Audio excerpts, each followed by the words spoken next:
Okay, let me go here and find the link so that I can post it as I usually do.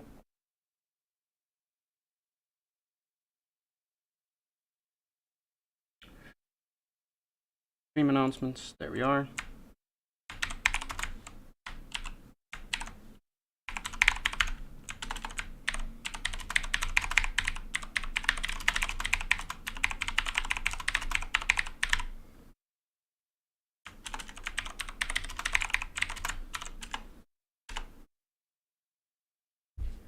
And okay, this should update soon.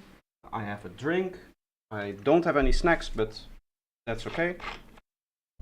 Drink is nice and cold.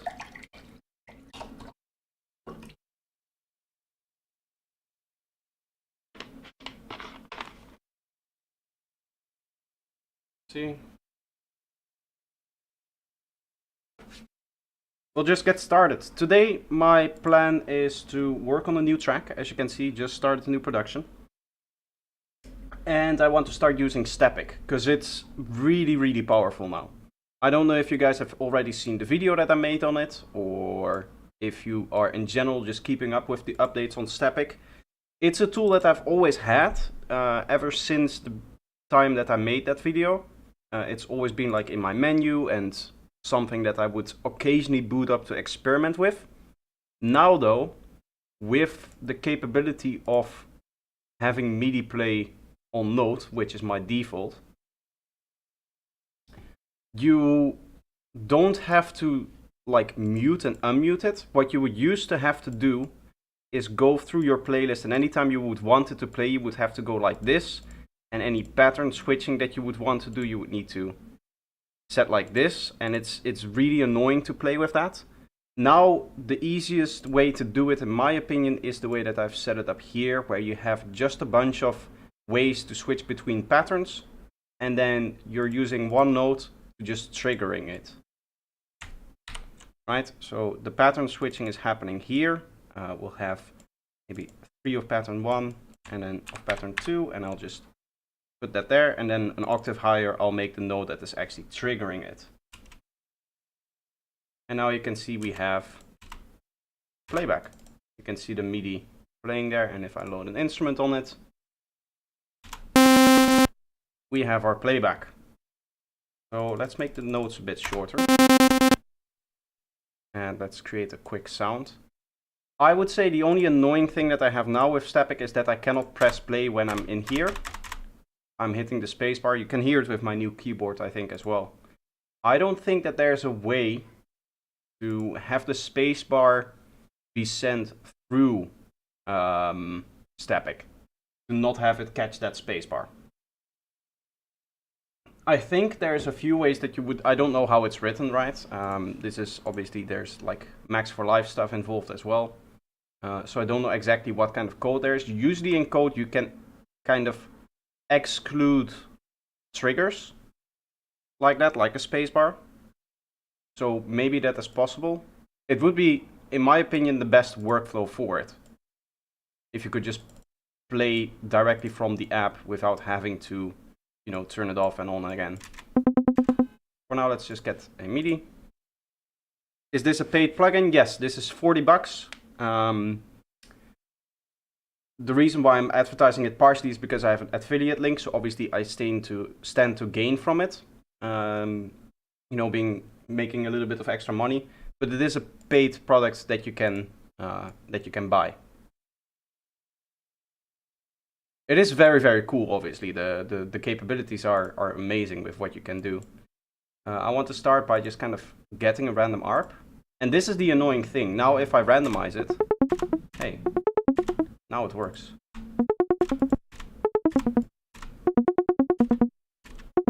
Why didn't it work before? If I don't know why. Turns out it does work the way that I thought it would.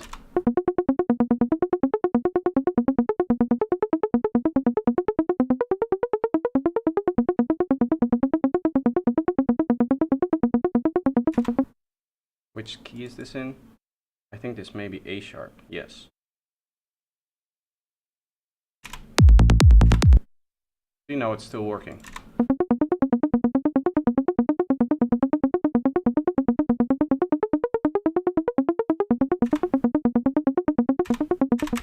And now it no longer works. You see, it's a little bit buggy there with the playing and pausing and stuff. Anyway, I want to store this into the second. Now we have two identical things here. And I guess what I'm going to do is just up this here.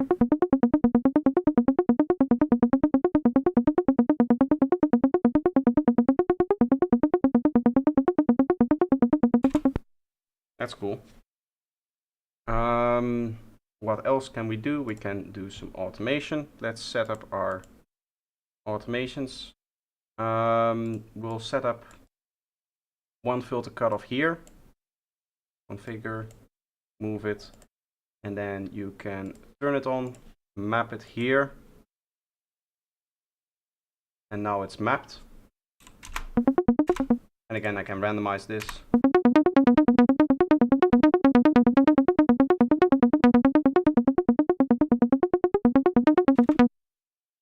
Obviously, number 2, I have to turn it on as well. I can, there's a way to copy this, right? Like this segment here. Copy track 2, automation here. Copy. Yes, okay, perfect.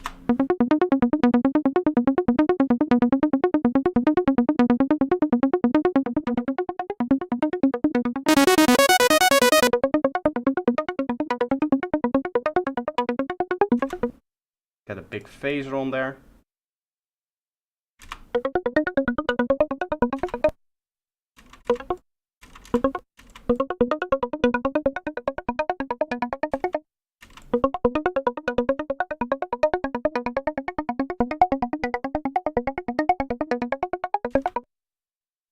I want to compress it.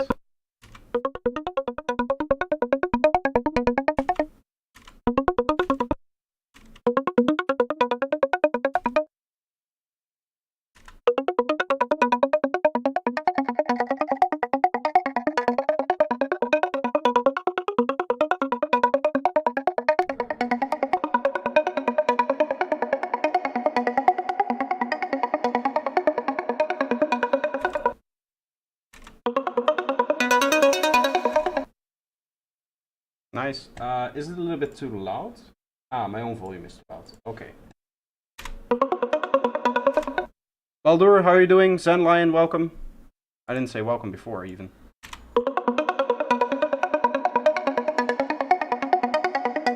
Yes, Stepic is amazing for sidetrans.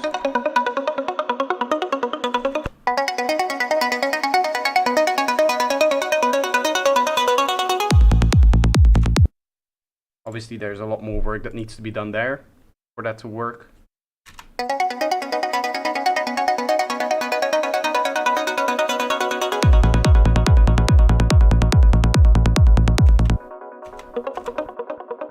It is still on the right key, right? I did. Yes. A sharp Frisian for both of them. This is a Max for Life device, so you need the plugin, I think, for the Max for Life device to work. It itself is a plugin, but in Live there's a Max for Life device version, which is much better because you can use the mapping that you also use with LFOs, right? So I can just turn this on, click this here, and now as you can see it's mapped there, if I want to. So that's the like the reason why it's a Max for Life device. But there is also a plugin version for any other DAW. The way that you would handle that is through MIDI CC, which is not the best format, but it's the only format that is like able to communicate between plugins and MIDI devices. Because this is in essence a MIDI generator, right? So the mapping is kind of a workaround of the MIDI CC just being terrible. Anyway, I'm thinking this would be kind of like a break section, almost. Because you have a kind of aggressive kick and bass here. We should probably then focus on something like a grid synth or something like that.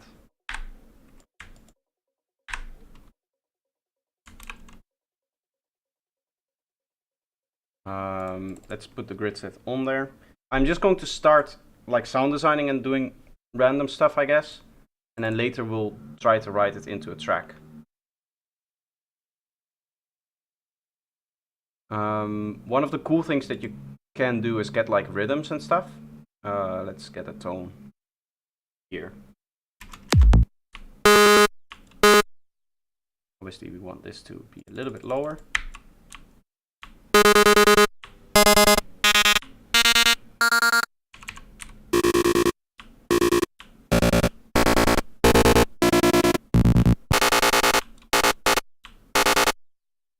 I guess a cool thing we can do is use combination tables instead. And then just setting this to like a random pair. We will hit configure on this guy. And then we'll map this to our first automation.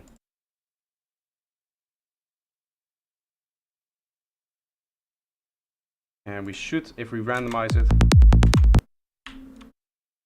and we actually play a MIDI.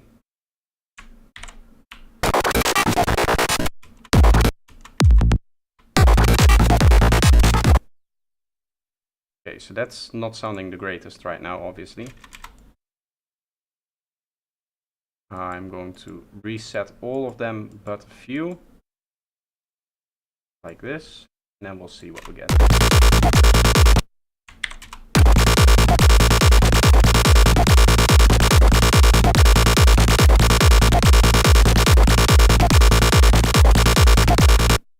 Seems to take a little bit of time. I believe there's something in the settings about that.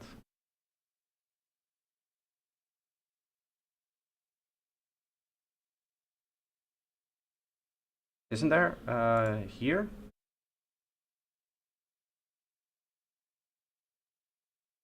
How many samples? I think... Which of these two buffer sizes is the one that I want to compensate for? Did I play with Rhythmizer from Futurephonic? No. No, I haven't tried out Rhythmizer.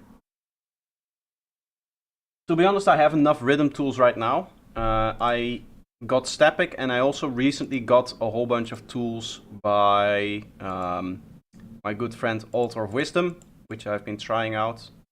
There's these, and then like an LFO somewhere.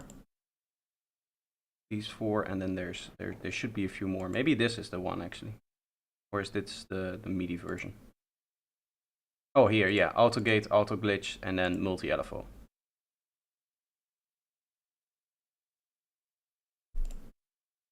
Okay, so I don't know how to compensate then. Which of the two buffers should I use? I mean, we could just experiment, I guess.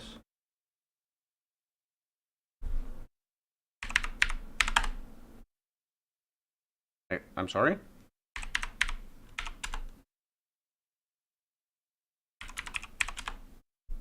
Ah, so if it doesn't go any higher than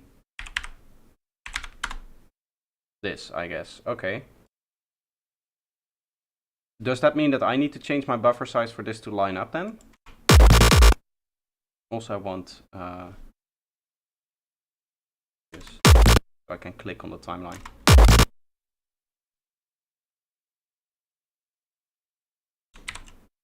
Let's see what happens if I could get this to a nice... There we are.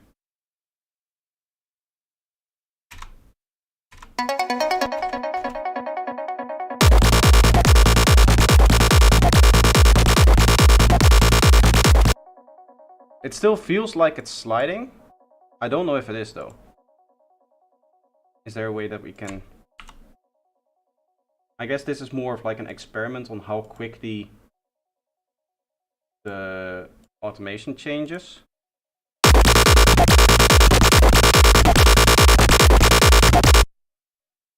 we could just see, like, yeah.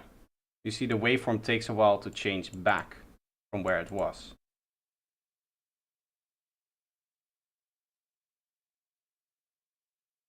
It doesn't say how many samples, but it does take a while. So that's unfortunate. I was hoping that you could use this, because then obviously with the randomization, that's really nice to use. Anyway, let's get my settings back then to higher samples, I guess. I don't really care about latency in my project. I'd much rather have it run smoothly and a little bit late than not smoothly and always on time. You know what I mean? Anyway, okay, let's then unmute this, and let's just first start off with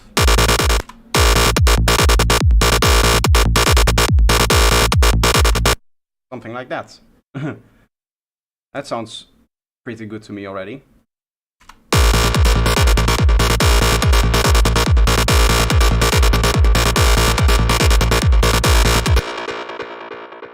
Get some stereo wave involved. I guess it's really useful for a sequencer as well, because you have the controlled randomness, right? Where you have the random section, basically, you click random and then it's captured. That's the cool thing about this.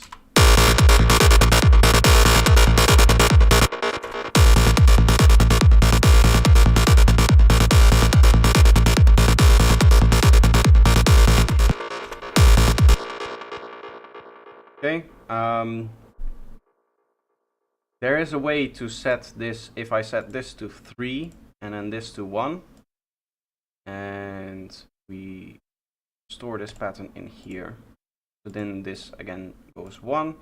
For this pattern, I want you to go to pattern 2, and for this pattern, I want you to go to pattern 1, which means that in pattern 2 we can randomize this again to get a random rhythm here.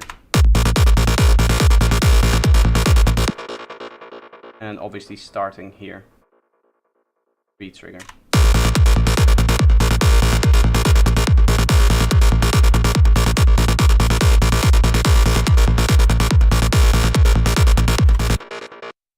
Let's record that.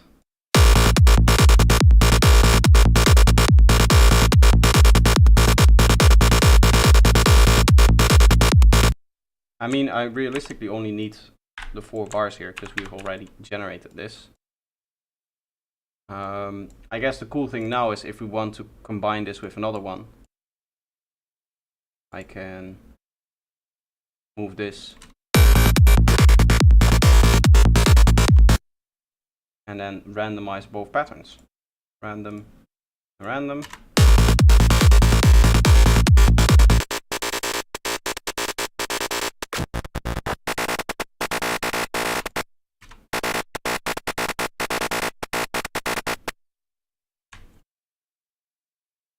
And I guess I'll make a new audio track, move this on so that we can record the other one.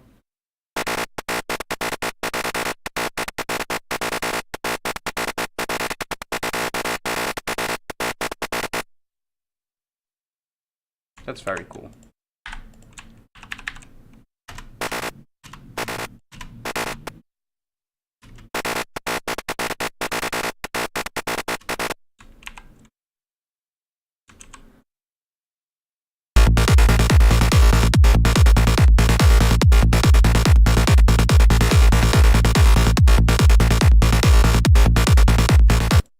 These tone wave tables, yeah, they're really quick. This is the volume 2 of the tone pack that I recently released. They're very quick in terms of your sound design, because obviously, as you could see, I wasn't doing any sound designing here. Let's see if we can put them both in space. You do have to clean up a lot, as you can see here. We'll spread this out some more. Actually, let's spread out this one.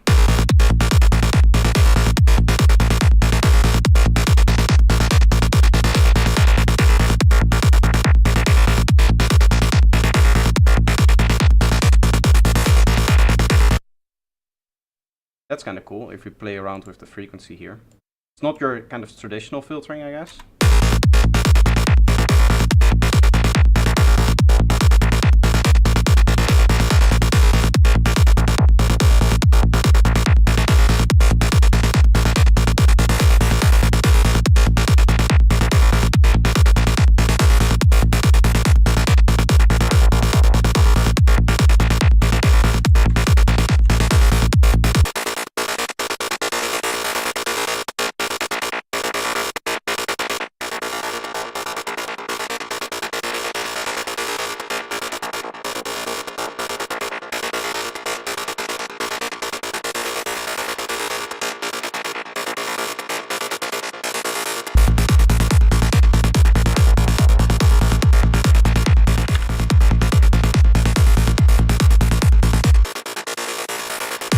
I'll go shopping this month at your gumbo. Thank you. Always nice to get support from people. And obviously, financially it's always nice.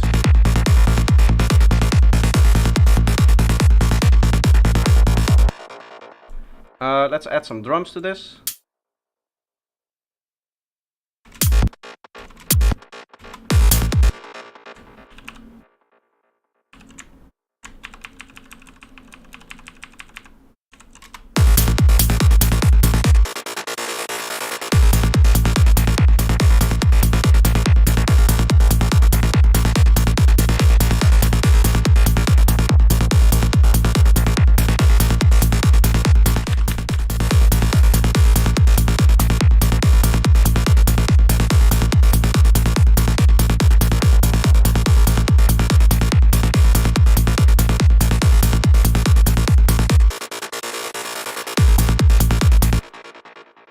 You should probably do some kind of asset line here. I can delete this because I no longer need it. Let's see, let's do some asset in Vital. We'll get Stepic for melody. And we'll design our patch first, I guess.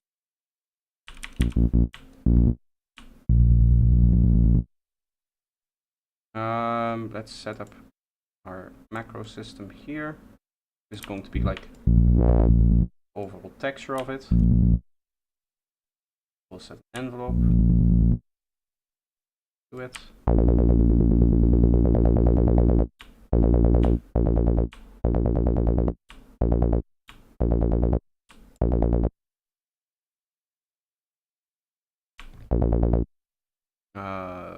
Distortion.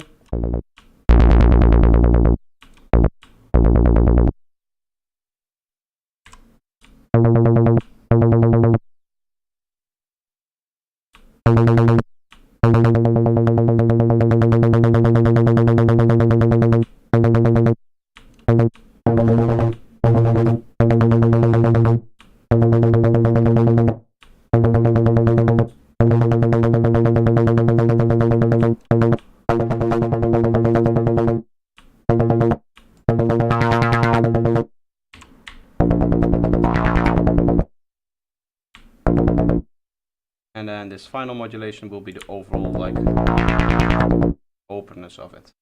So we configure 1 and 2. And then for 1 we will map this here.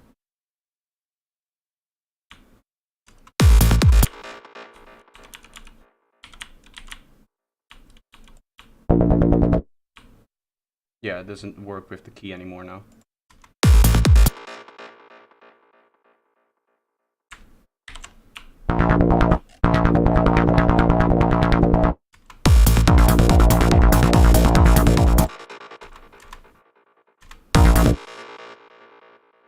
Okay, let's set up our Frisian.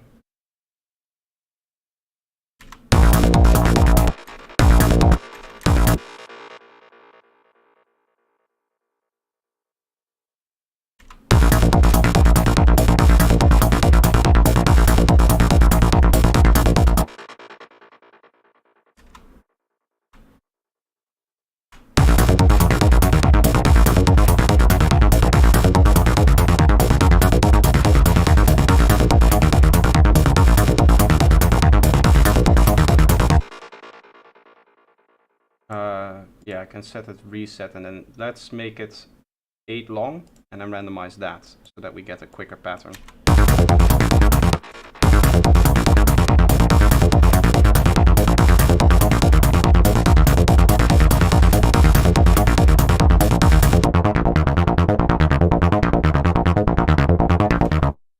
What scale do I use the most? Frisian. So that's minor, but with the second note of the scale pushed down a semitone. You see A sharp B here. Instead of the normal minor where it's a C and nothing else changes. Right, only the B changes here.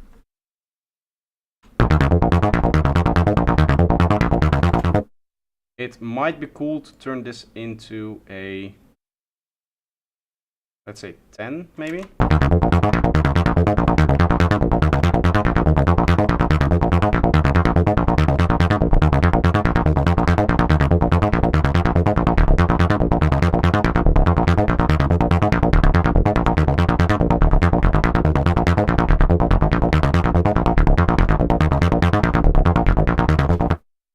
And then we can use a different one of a different length. Maybe let's set a length of 9. And we'll set this to, I guess, distortion amount. Distortion. Let's get a nice distortion from trash 2.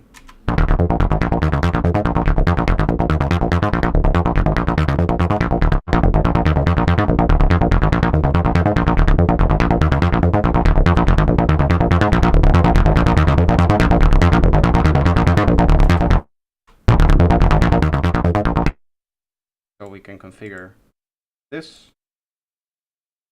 and then map this.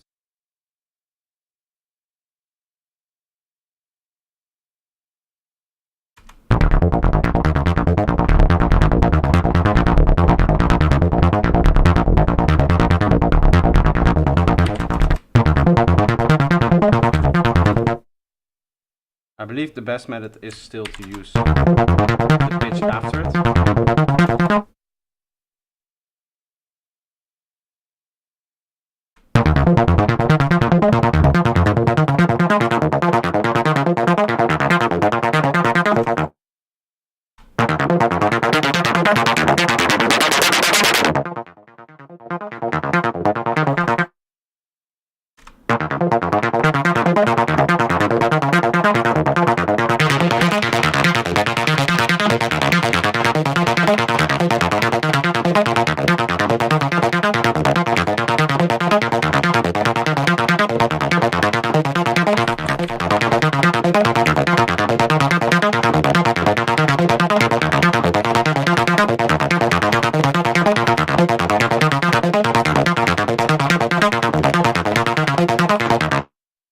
So we have this kind of polyrhythm effect here now, which I do really like.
Okay, let's add some drums to our drum segment here. We'll go with a simple drum loop. Top.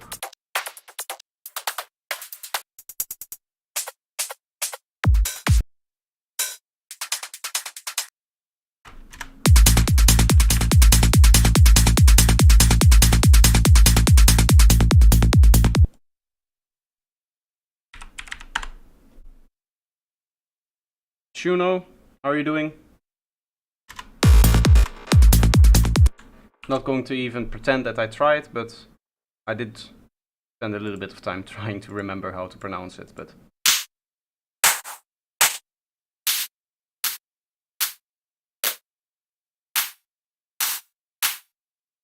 Here we are. I like that. Nice clap here. We'll group that. And we'll add our snare.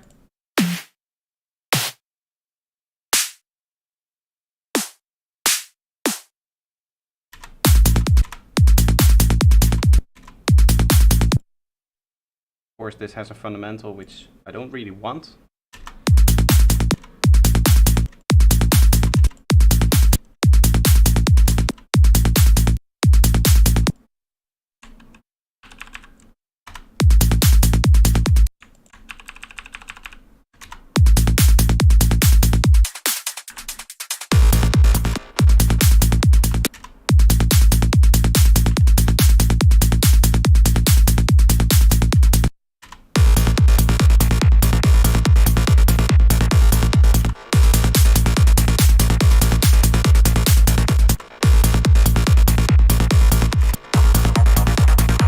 I did a great job. I mean, I tried. That's the best I can do. I know I'm butchering names. It's unfortunate.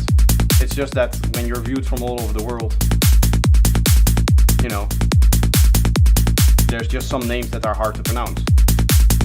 There's even names in languages that don't necessarily translate well to English, and then when it shows me the username in English, obviously it's not going to match very well. Okay, so we need the sequence there. I'm just working on the sequences actually, as you can see. Normally I don't write tracks like this where I go all of the sequences first, but I want to check if this works. Like if I lay out all of the ideas in terms of sequencing and then do all of the other things, you know, your one-shots, effects, that kind of stuff.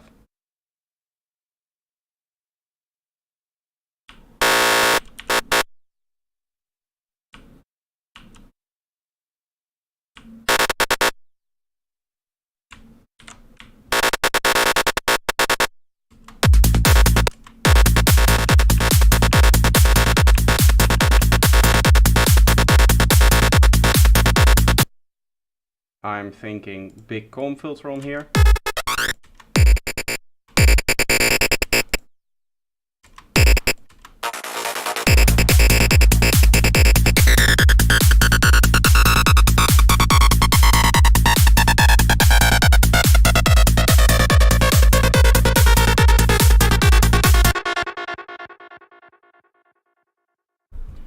EY as in G and normal, no.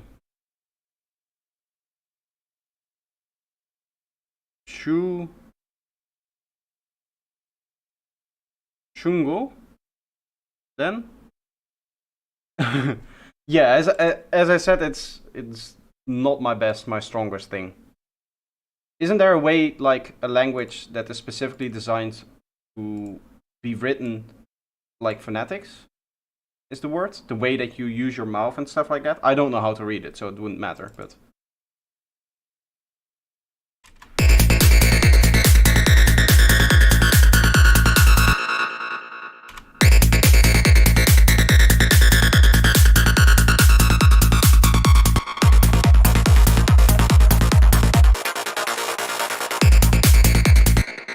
I'm not really happy with the asset line, like the sound of it.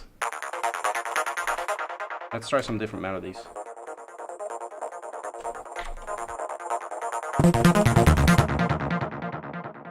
Oh.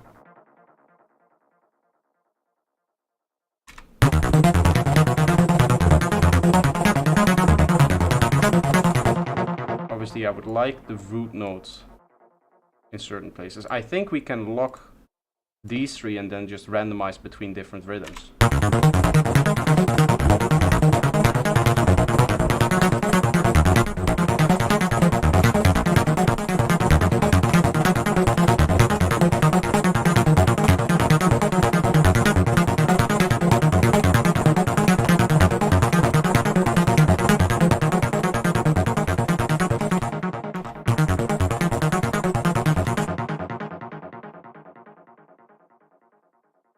Did I tell you I bought your masterclass? No, you didn't. I'm glad that people like tell me, because when it comes to like what I see when you guys buy my stuff, it's, can I show it? I don't think I can show it. My backhand. But I don't usually get a name. Very rarely will I get a name of somebody. I'll usually get the email address, and from there I cannot like tell what people are buying and stuff like that. But if people tell me, then A, it's always nice to hear that people are supporting me for whatever way. And B, obviously, when you're having a conversation, knowing that somebody has watched your masterclass makes it a lot easier to discuss certain things.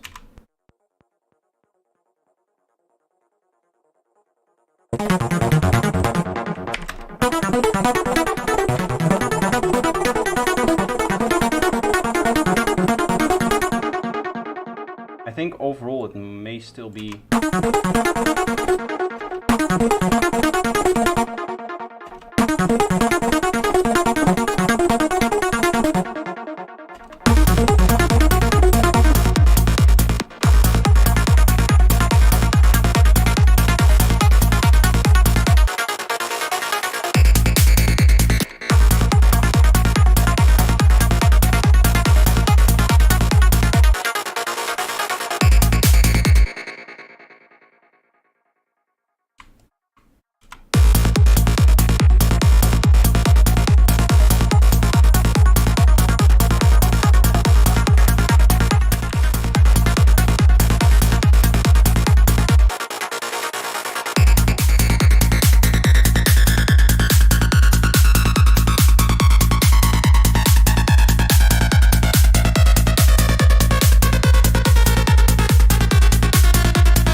I guess it's the clap that is bothering me, right? The snare can kind of stay as long. We can just do like this.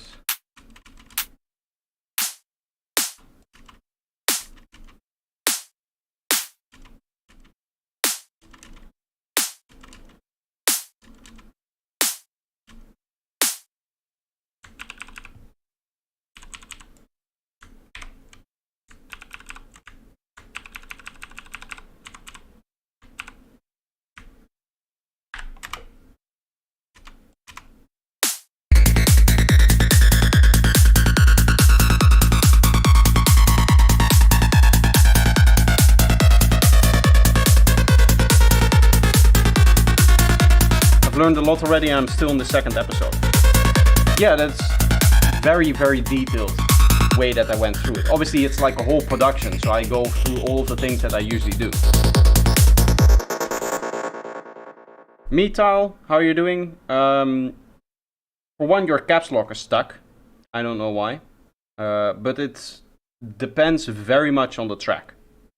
I've had tracks that took me, I would say, 2 years between the start of the writing and finishing up the final master and like releasing it.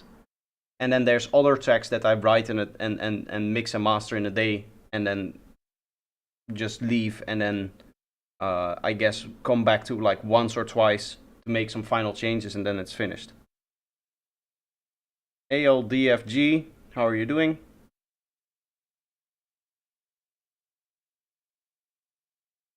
Just some quotation marks, I guess.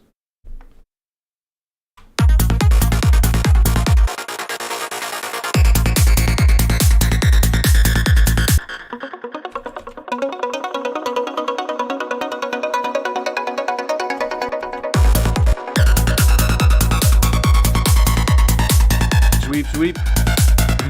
That's a funny name. I like that. Welcome to the stream. This is to mono. I guess we can change that in the synth.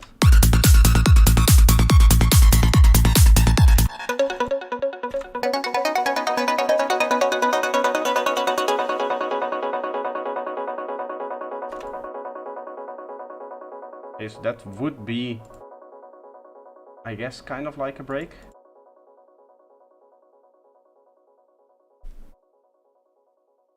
I would need to think about this. How would I use that element then? First of all, we have our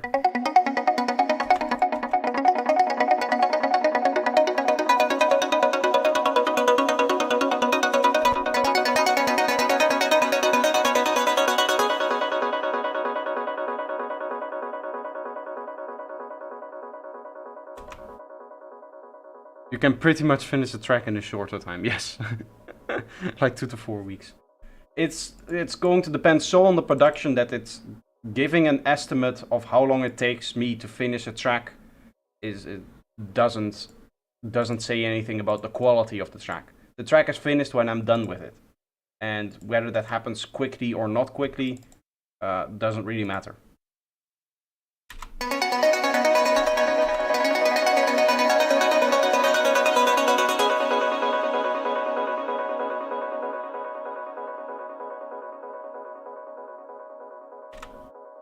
What could be cool is if we set even higher delay here, and then just for this time kind of like go up like this. Hello Klaus, welcome. And then we'll put on our kick and bass here.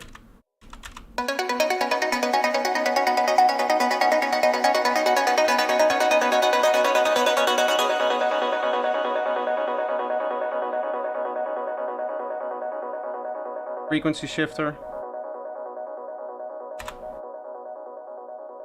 Unexpected stream and no notification again. That's annoying. That's has to be a YouTube thing then.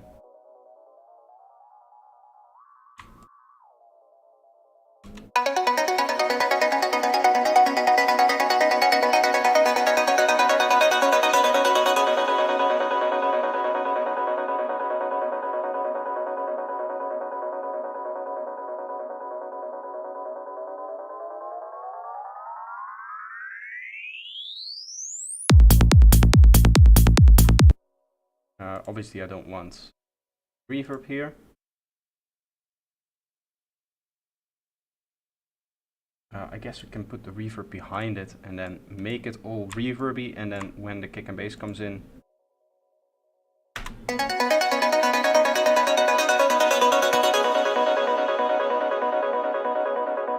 I have an idea of putting this right about here. So we have a little bit of space for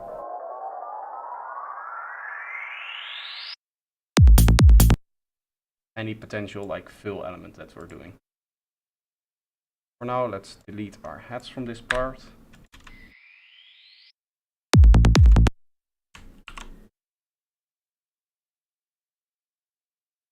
I'm on all notice since the beginning.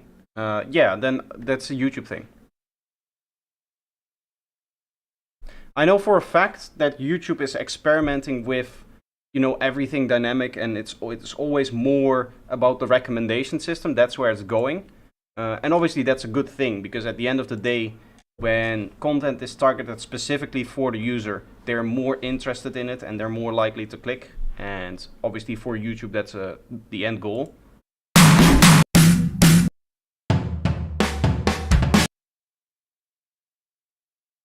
Last part here.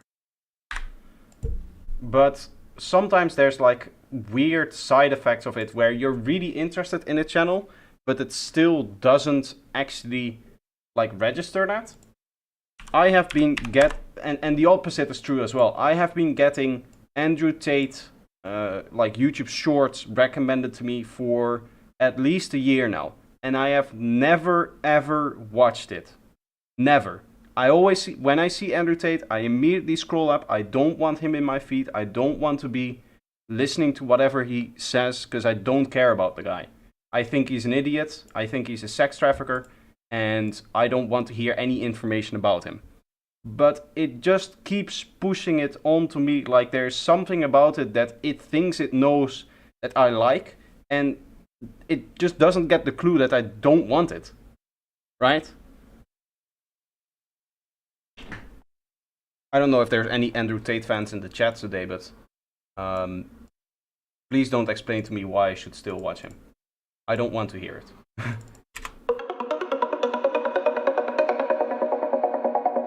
Yes, we can start a little bit here. YouTube is just, some things don't register like this. You can click on not interested, not on shorts, and not on mobile.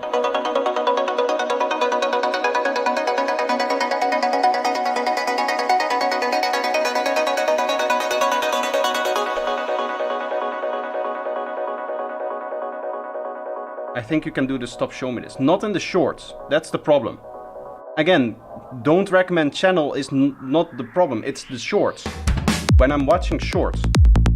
When I'm watching long format videos, yeah, no, he never shows up. He just shows up in my shorts feed.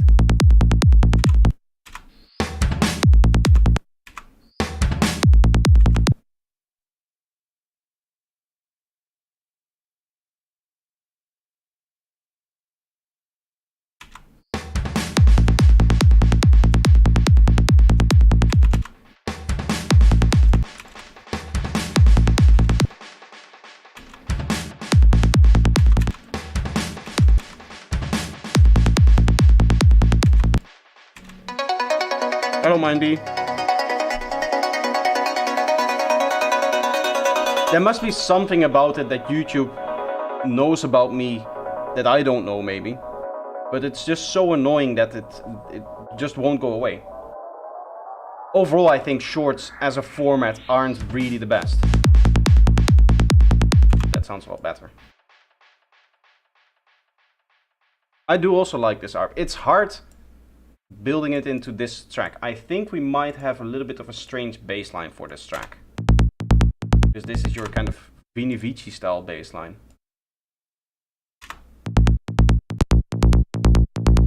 And do this with a lower cutoff.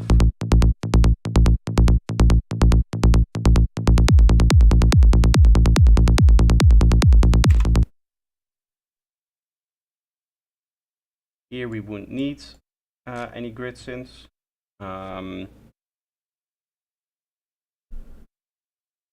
You know what would be cool? Since you can do different patterns for different modulations, you can kind of like sum modulations, I guess. If we go 1, 2, 3, 4, and then we get our Stepic. Hello, Saf, how are you doing? Welcome. I'm doing fine, thank you for asking. Sonic Flux. Ooh. Okay, let's get our kind of classical flanger effect here. And we'll set 1 and 2 here. I guess this one a little bit less, that it doesn't sum too hard. And then we set this here and here, and we're essentially combining all the automations, and we're dividing them up into 2. This one here, this one there, and now the cool thing is, let's set this to like 8 and 8. We can set these to kind of amounts that don't really fit with the 8 that we have. And then if we randomize them, we can kind of get this pseudo-random modulation, theoretically.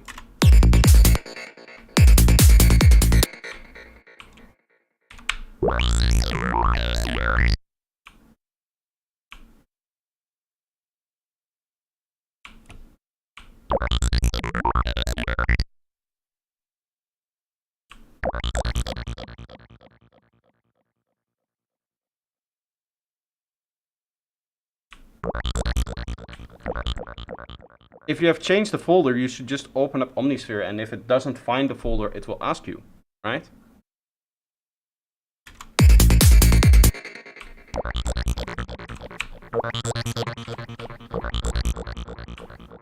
Oh, we're in C here, I think. Or do I have it set by default to arpeggiator mode? I've set it to arpeggiator mode. Yeah, okay, that makes sense. There's also an arpeggiator mode now, which is... There's an arpeggiator built in for the MIDI notes that you sent. As you could hear, there were 2 notes being sent there. Might be cool to actually do something with this.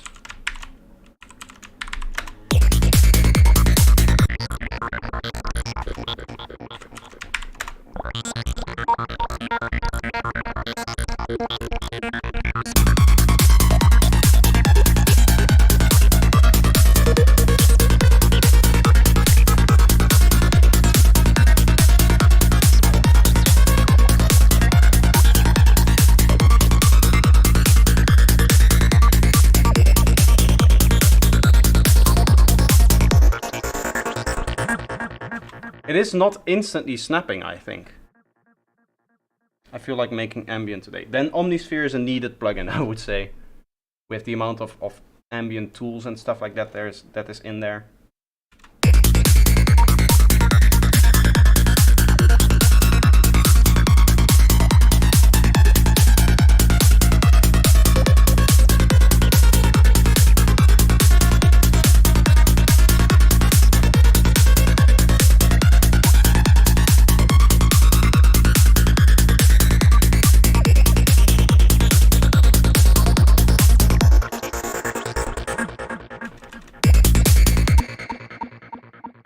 What happened to my high-tech projects? They're still in the works, and I'm still slowly getting them ready.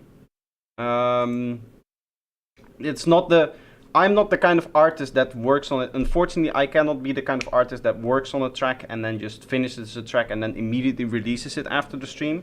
Because I always like to have like a couple of months at least to, you know, plan the release and stuff like that. Obviously, because I'm doing everything myself, all of the artwork organization, all of the music videos and all of that stuff, I need some time to finish the release after I finish the track. And now the high-tech is finished in terms of production, so we need to do mixing, then I would need to do mastering, and then I would be able to go to release. Also, it's not a high priority project. I have like 3 other releases that I want to get out before. I have other things that I need to do, right? Anyway, I think it's time to start adding some one-shots here. And obviously the best way to do one-shots is with Omnisphere.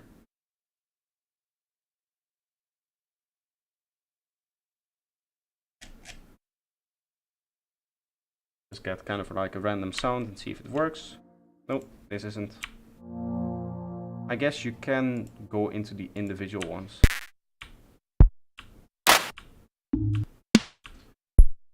Not really what I wanted. I think this is.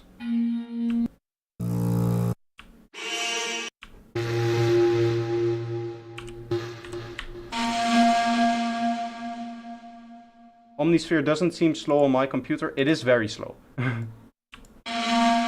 Omnisphere is very, very slow.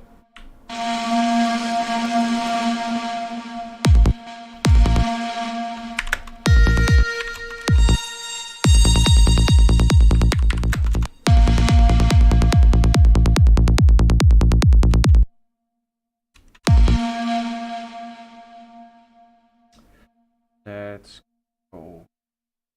That's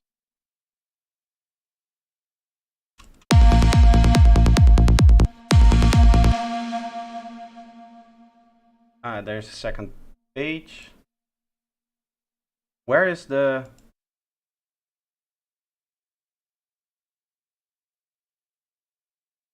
it's here.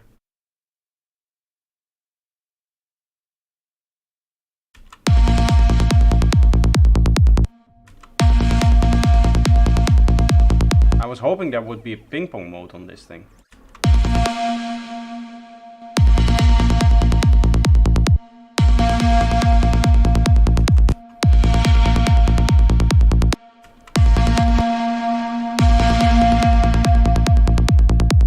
I guess not.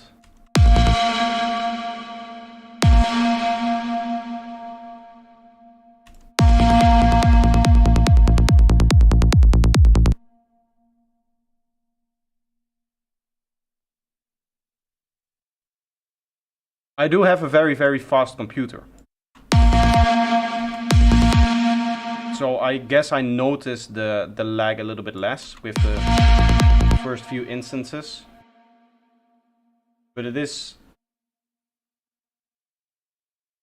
Yeah, I mean, it's normal, the CPU usage.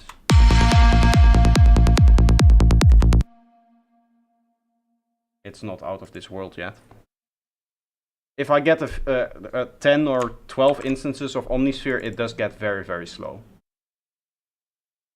But I do really like it. So what I'll usually do is once I am happy with some of the sounds that I have, just, you know, get a few of them and render them out to audio.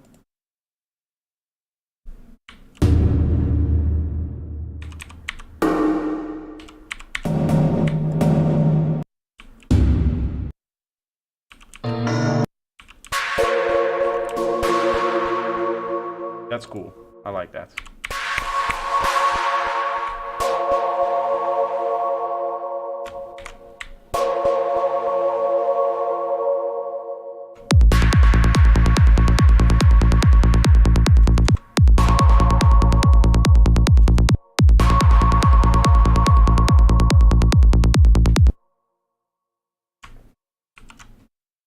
I'm loving the H delay from Waves. I have the H delay from Waves as well. What I don't like about the H series, and this is not something with the H delay, I think this has to do with H comp.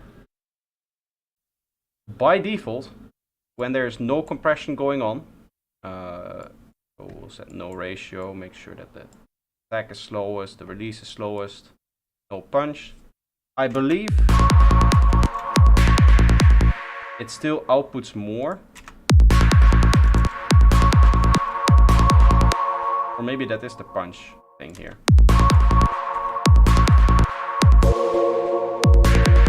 There were certain ways in which you could get this.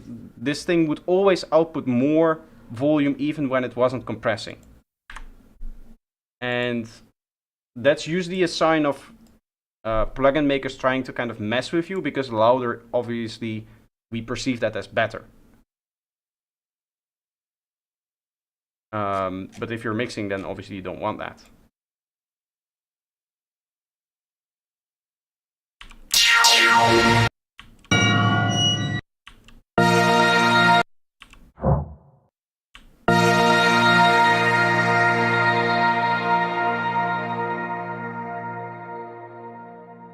That's cool. I'll render that out.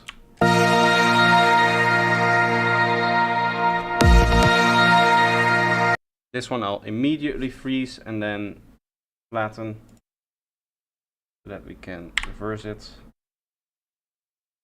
Turn it into an atmosphere.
it's a 0 dB.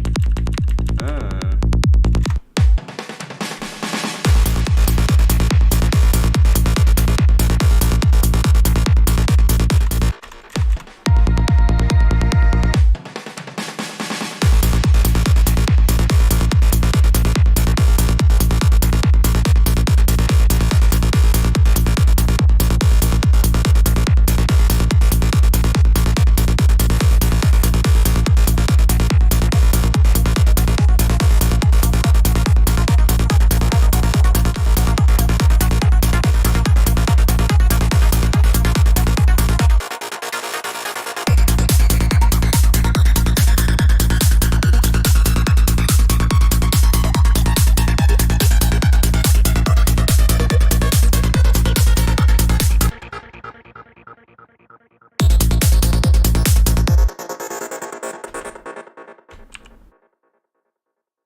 I think if I set this to 15, store this there, and then in the second one we go to 1, here, we go to pattern 2, then we go back to pattern 1. That means that this one is now for the fill, right? So here what we could do is just up this last bit so that we essentially get a thing here. I believe we could use the divider to get some like division nodes.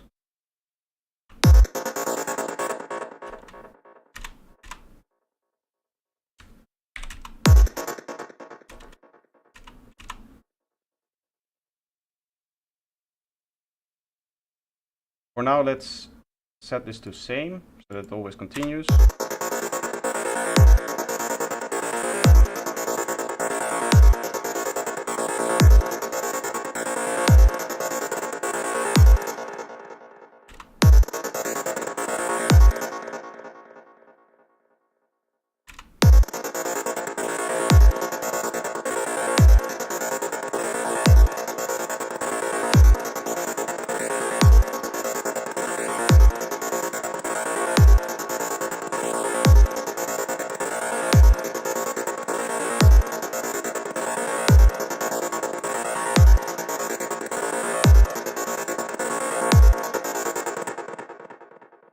Okay, so now if we set this to pattern 1 again, we get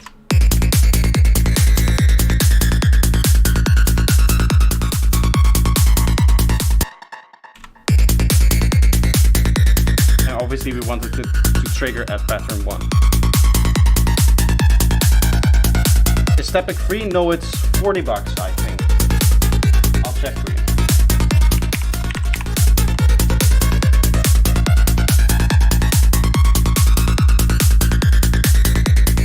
$40 for the Max for Life, Stepic for Life version, which also obviously includes the normal Stepic.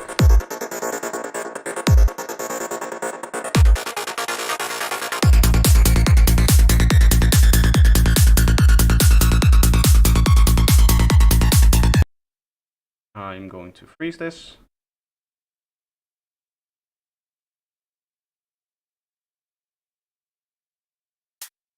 It might be cool to do at some point a sample pack of just sequences like this.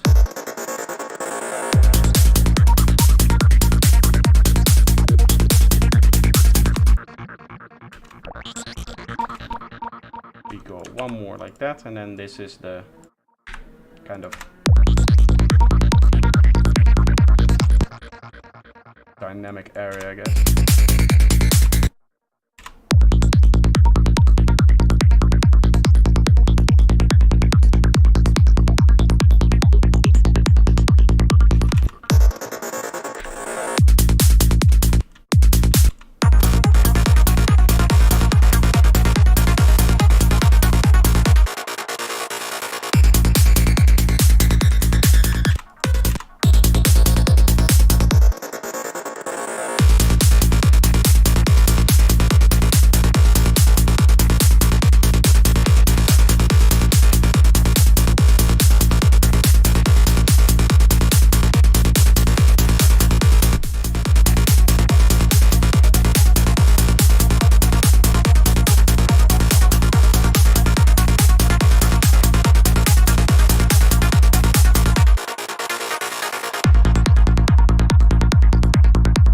think our little experiment with the random timings here.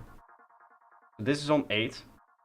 And then the automation is on 9 and 10. I think we should have these both the same, so that's just repeating.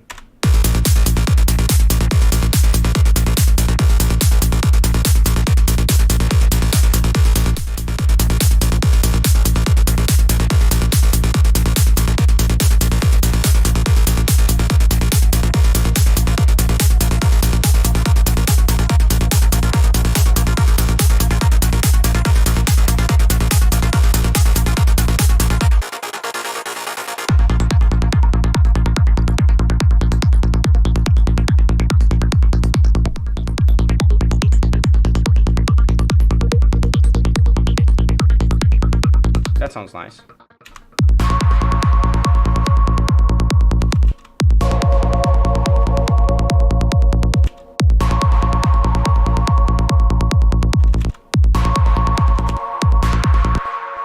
I've used this sound already once before as like an atmosphere. So I remember it. I don't want to overuse sounds that I've already used. Impact. Danger. Let's see. Not really what I'm looking for. There's also ways that you can do it with the ARP to make a one shot.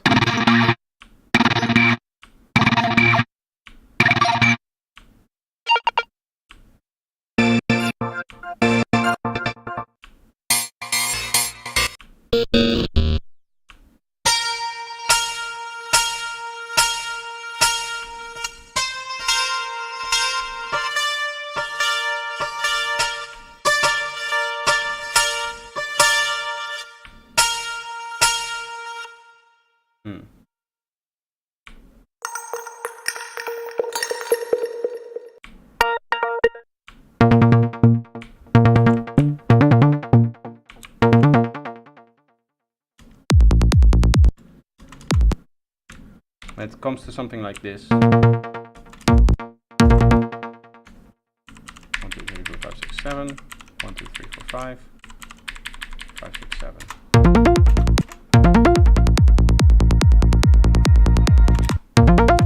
Kind of nice standard.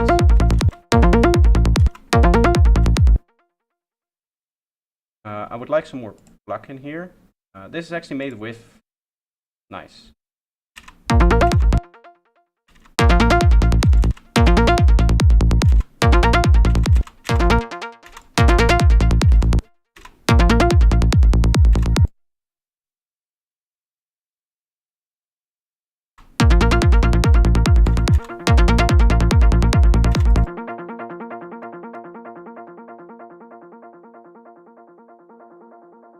Let's turn off this delay. I don't actually want that.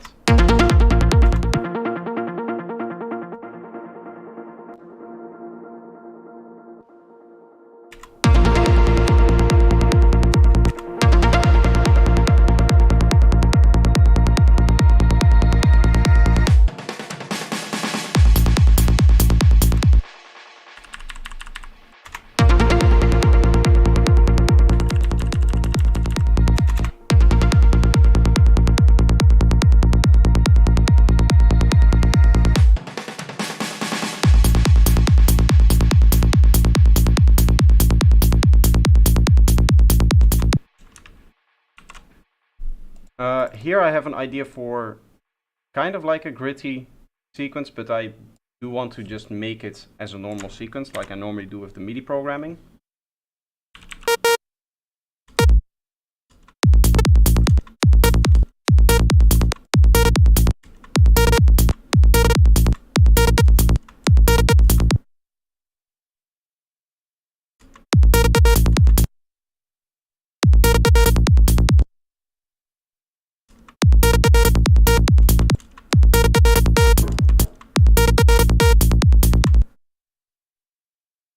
Hello, YouTube noticed just now.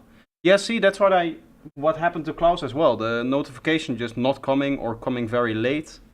Either way, I'm glad that you were able to catch the stream. Welcome. of course.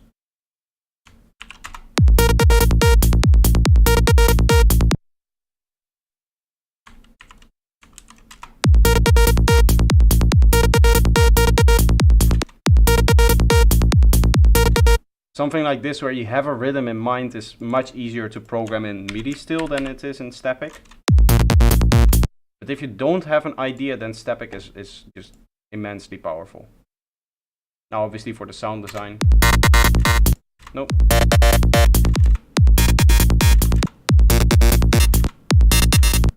I think we're still an octave too high.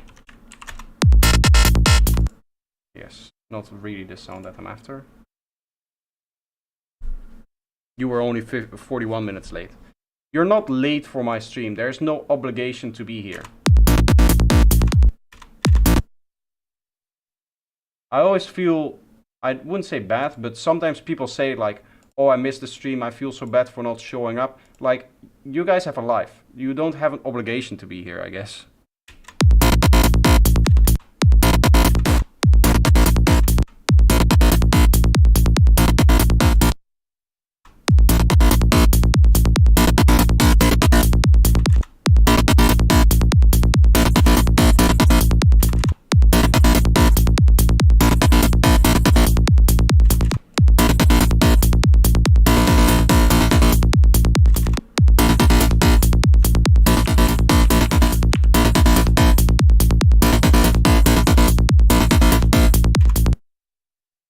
But I like to be here. That's true, yeah. If you like to be here, then obviously you can say it like that. There's sometimes people that genuinely think that they have to be here. Or at least they talk in a way that it makes it sound like that. I don't want my stream to be that. I just want my stream to be whoever shows up. And if nobody shows up, then it's fine either way. Because I'm going to get the same work done that I was going to get done anyway.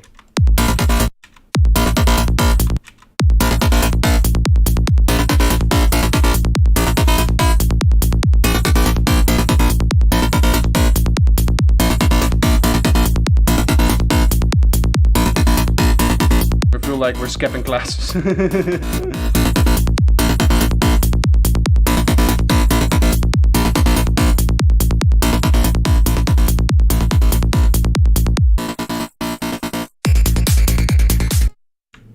Let's see if we can combine these two, because that would be nice.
I'm kind of going through the motions right now. I'm not really sure where I want to take this track. There's nothing special about it. Usually, because I started this track purely for the stream, it's not like many of the other times where if I start the track, I usually have some kind of idea going into it. This time it really was just like, okay, I'm going to see where it goes and we'll see what Stepic gives us. But I'm not getting the special... how would you say that? I'm not getting the special feeling that you would need for beginning of the track. It doesn't really have anything yet.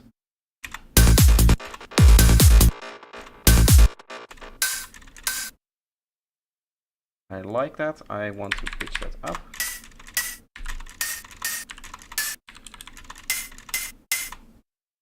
Like that, and then that one harmonic is a little bit on the strong side. In fact, that's very strong. Who made this? Don't worry, I made this.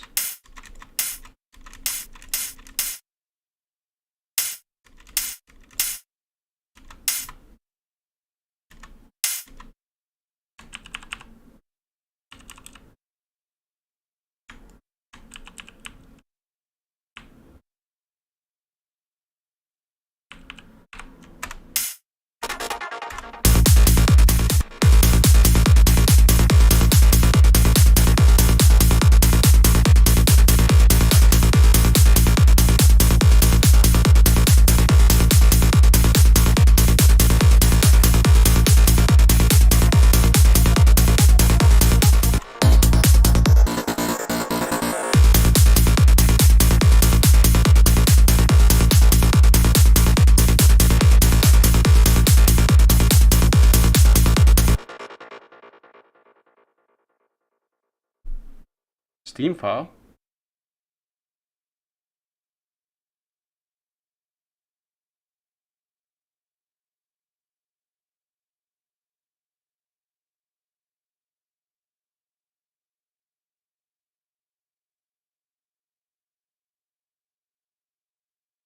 But it says reinstall. It should, yeah, it should ask you.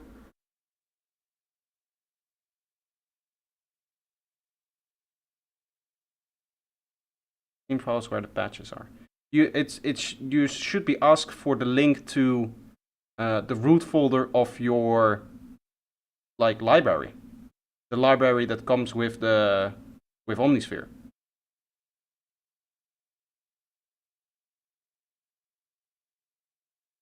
I don't know.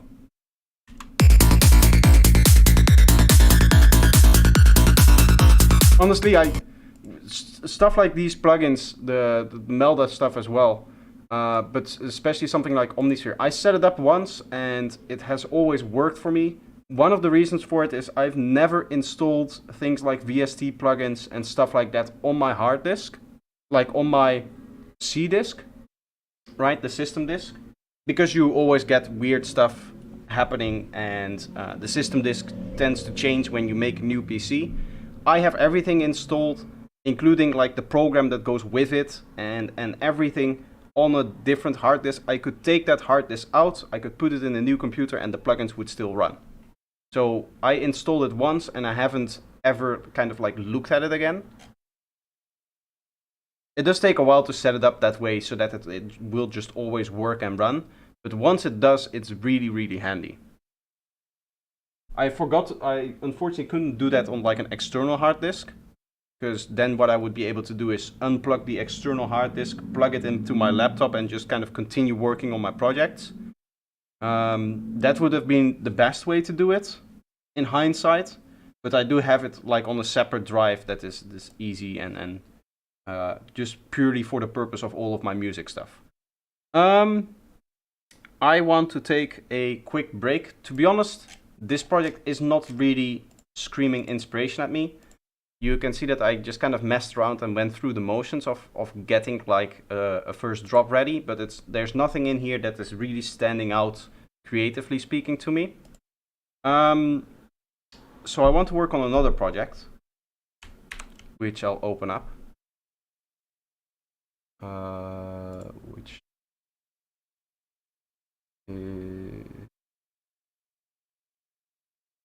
this one, I guess. Do want to save changes? Yes, I'll keep it because this is one of those projects where you grab a few of the ideas from and then work on a new one. Love your videos, brother. Thank you, man. What's chat commands? You can type that in the chat to get a response from the chatbot. It's the commands that you can send in the chat. Let's hear your high-tech track today. No, I'm not going to be working on the high-tech track. High-tech is a little bit on the back burner. Once I know everything, how I'm like situated with the high-tech track, how everything is going to come out and stuff like that. Once I have a plan for it, I'll start working more on high-tech again. Let's reset this and this. So this track here is a little bit of an odd one. You can see it's pretty written out, like linearly. So again, this is the kind of track where I just decided to try a different writing process than I normally do to get a creative boost. This is also very, very progressive. I mean, when you take a break. Oh yeah, I can do that. I can do that for sure. I kind of just wanted to play this project while I was taking a break, but I do realize that this project isn't full enough to be interesting at all times. Like there's a few points where it's genuinely like finished in terms of the writing. Not even here, in these parts. But most of this track has nothing interesting happening. Right? So I cannot actually play this. I am going to take a quick break here and then we'll work on this track. So this is kind of like a more progressive track. It has triplet bass and it has some cool bass groove here as well. For now though, as people are suggesting that I put my high-tech track on, I'll do that and then I'll take a quick break. Uh, where is my... Here.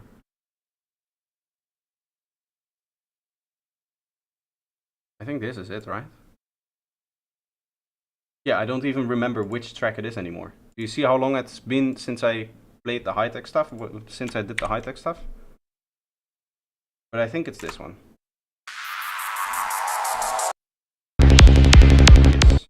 This is the right one. The newer high-tech stuff.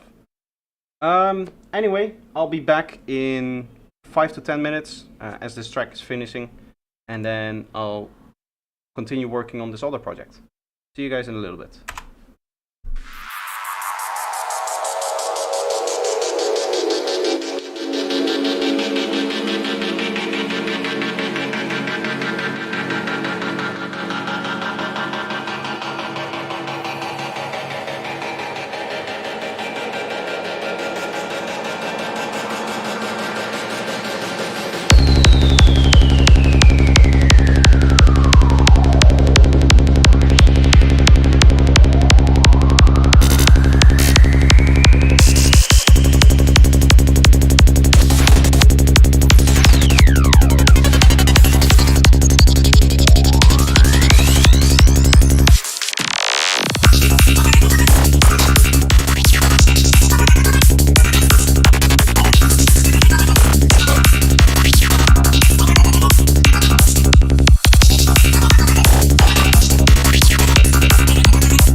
Io vi saluto.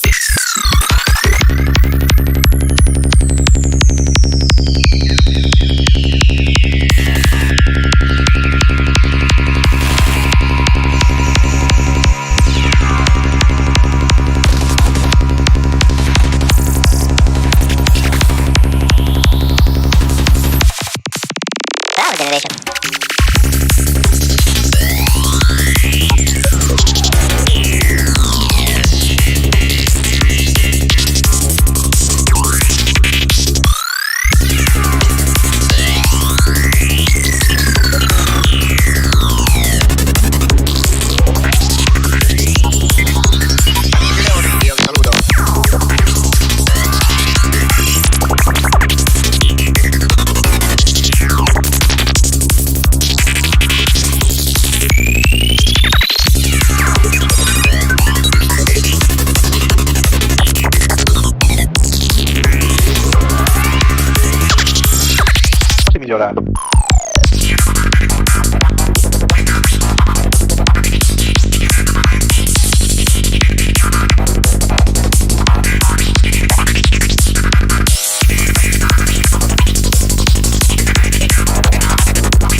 Migliorare. Io vi saluto.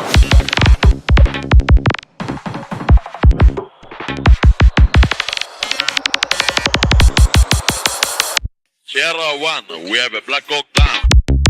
Down. Down. Down. Down. Down. Down. Down.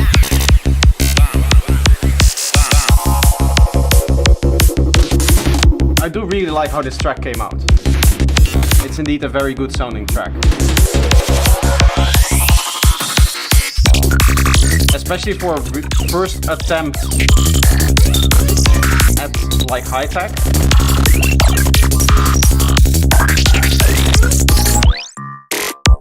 It just seems to me that in this style the third note of the bass should be heard clearly like from a machine gun.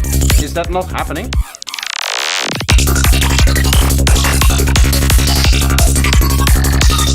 I mean, I believe in the project, I can check if you want to, but they should all three have the exact same volume.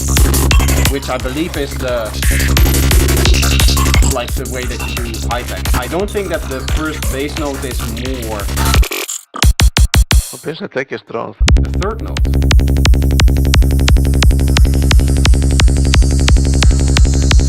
Maybe it's the kick.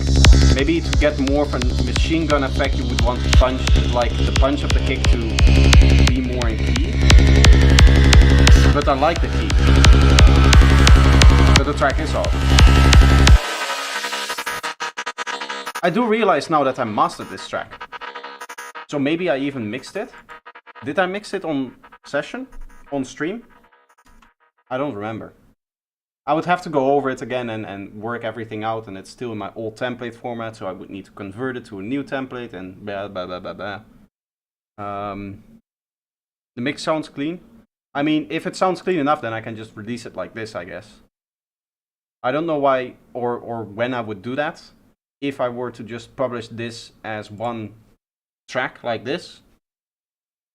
Do I push this to stuff like because it's so different. My big problem with me doing high tech is because it's so different from what I'm used to. Do I push it out everywhere? You know what I mean? Like, do I push this to my Spotify and my Bandcamp and stuff like that? I guess Bandcamp is always a good thing. But at least the streaming service, maybe it's a little bit weird that I have all the normal stuff and then one high tech track. That's the reason why I've always been thinking about if I'm going to release my high-tech stuff, I'll wait until I have an EP worth of high-tech, and then I'll work, or then I'll release it. Anyway, I'll let you guys hear a little bit of this track. It starts with this. 2-1 voices.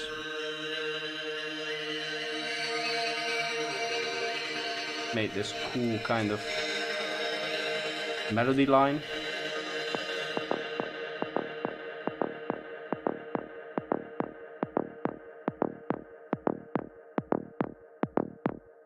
Have you used Ozone's Imager plugin? No, I have the equivalent from Melda. Stereo processor. By the way, look at how stereo this stuff is here. That's deliberate.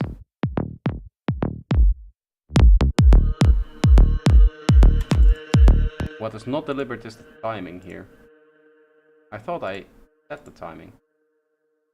What have this? I have set. Forget to set the kick.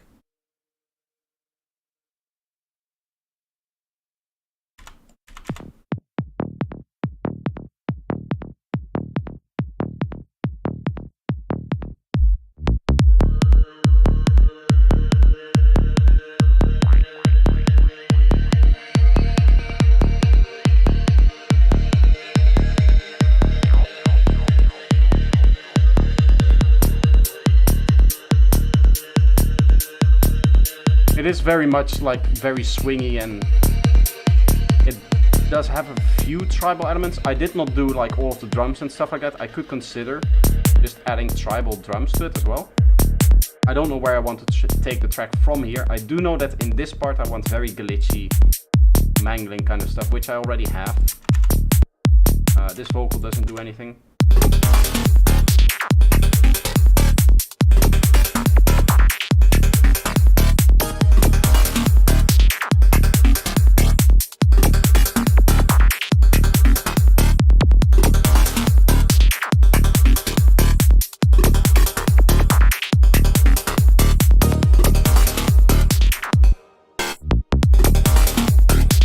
more one-shots and stuff like that, it becomes more interesting.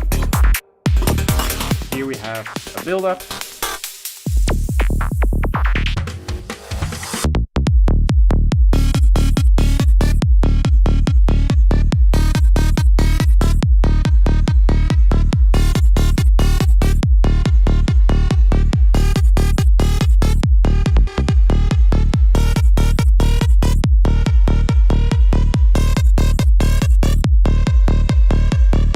And then here it prepares for the break, and then the second part is all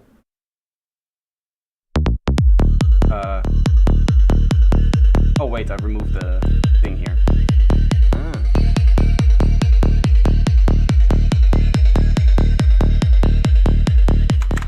I'll let it play out here because this is actually kind of finished.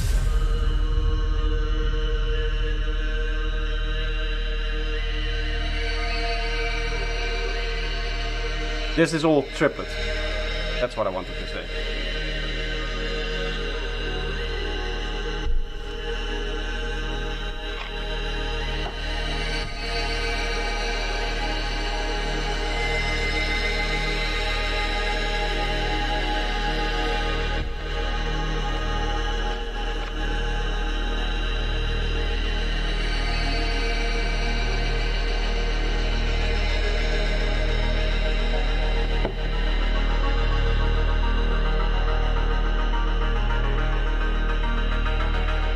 Here the melody is a little bit strange. I don't know if I like the melody and the synth that is in here. I just need something for the build-up. I'm also using it in the drop here, as you can see. We'll listen later if it actually fits.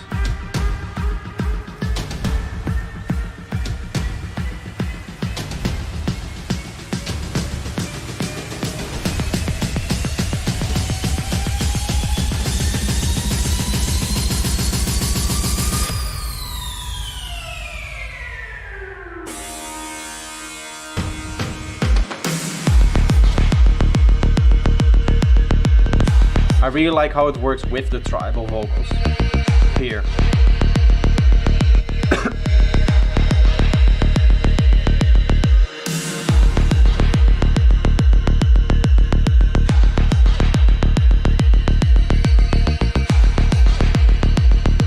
This is also one of those types of tracks that I don't know how this release is going to work, because I am not normally known for this. Hello, what is Stepic? Stepic is a plugin. Or not really a plugin, it's a Max, or it is a plugin, but in this case it's a Max for Live device that hosts a plugin that allows you to generate MIDI. I did a video on it today and this is the new update, so we were experimenting with that.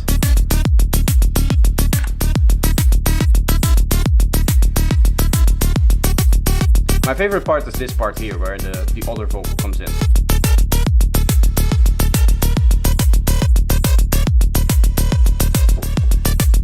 I think this also needs an arp still towards the end, so we can make that with Stepic.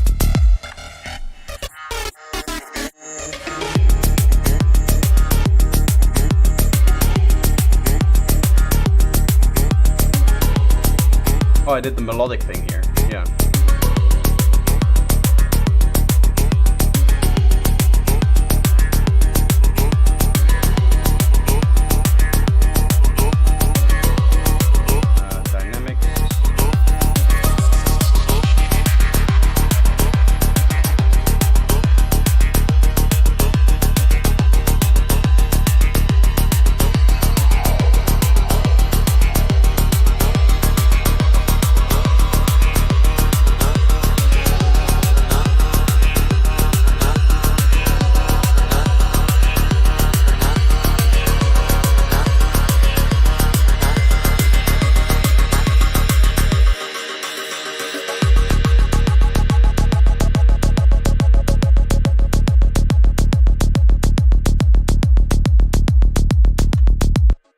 Would be cool to maybe do that over time here, that we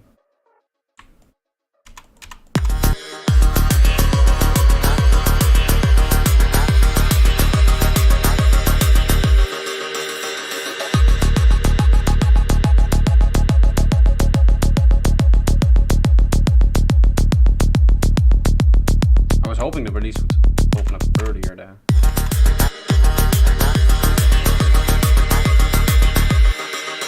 Side shout, how are you doing?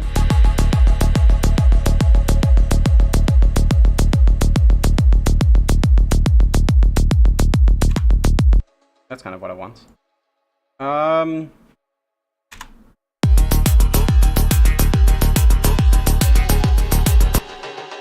This could work here in ARP or Stepic. And vital. I want to do phase disperse thing, I think. Very little detune, and if we start them all at the same phase, we get that phasing effect, but now with the phase disperse, it should be more.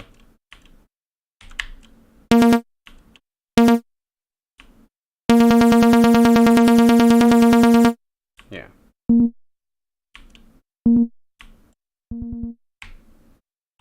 This is in D sharp, by the way. Oh, wait.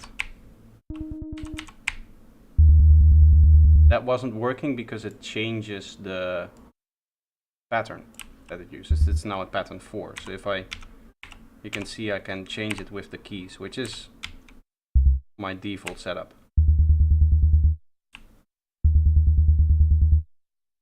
Close this here.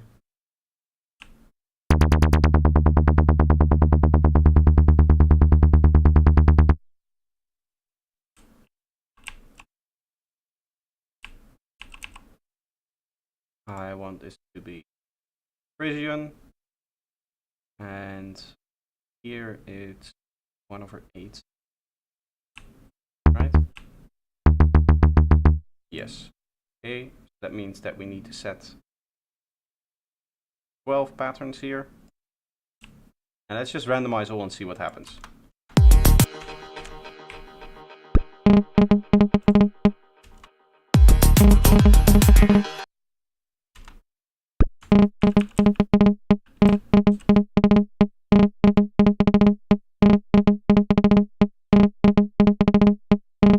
I guess I don't want the divider. Let's remove the divider. Note repeat we also don't want. And we don't want any swing.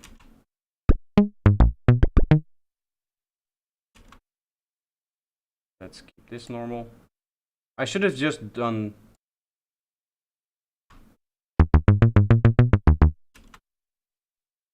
like this. I'm gonna go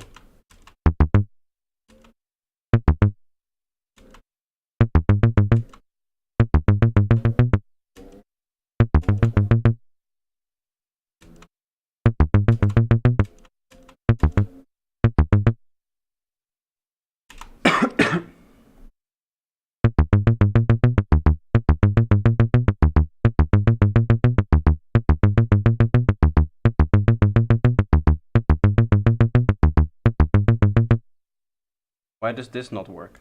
The octave.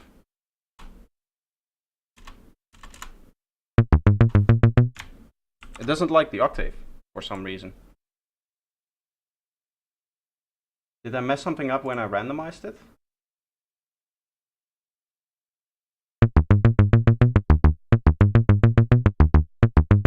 Yeah, you see it's not playing the first one. Ah, it's the note length. No. Velocity 0. Ah. Okay, velocity we don't use anyway. So let's delete that.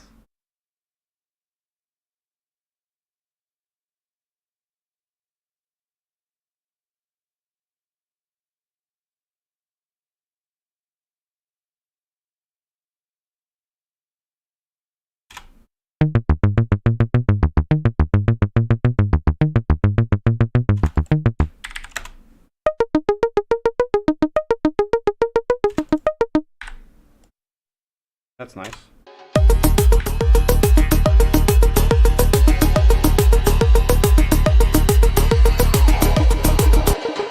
And you see, this is a melody that I personally would have never come up with, writing it like that, because you take that inspiration from the randomness. We did have to change a lot of things and struggle a little bit to understand what exactly was going on.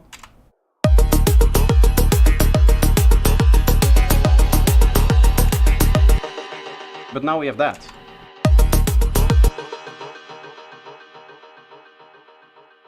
Oh, that's not what I want.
Maybe this fits better here under this.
There's some reverb in here still.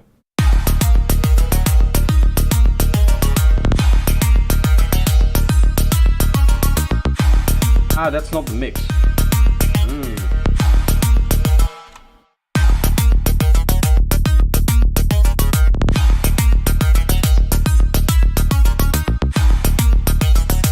Yeah, I want that part to be a lot drier, because this is where we really need the reverb.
This is where we need some new shots here.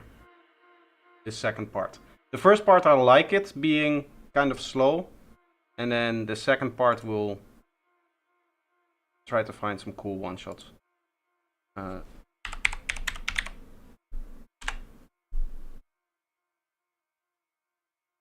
all.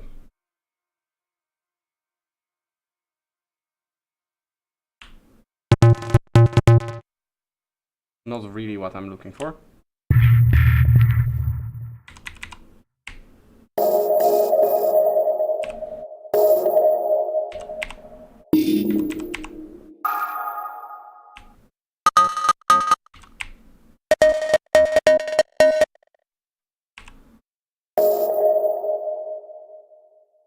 Oh, then you need to turn off the search, and you have it selected, and then you go here.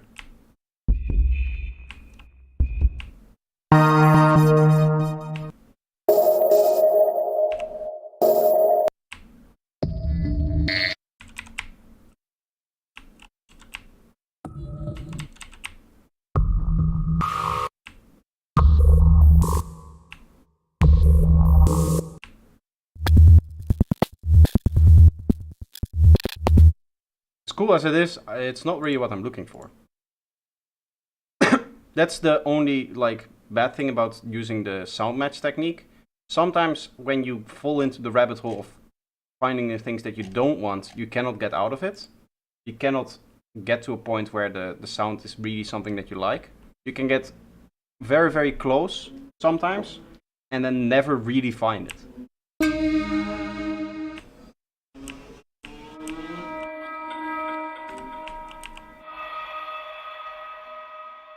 Flutter.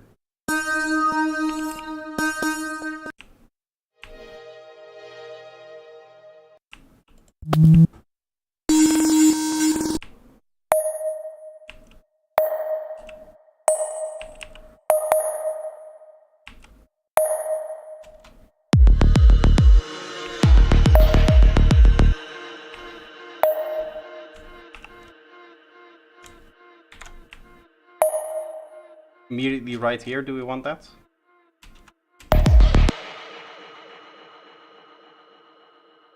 Ah, this is not at the beginning because this isn't.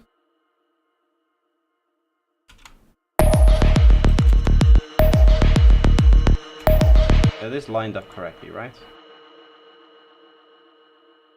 Oh, I cannot see it. But yes.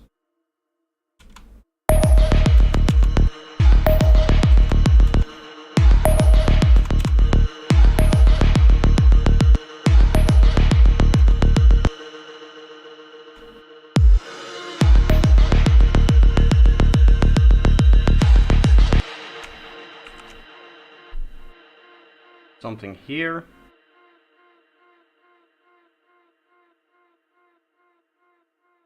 My sound design process has lately just been go to app Omnisphere, pick something.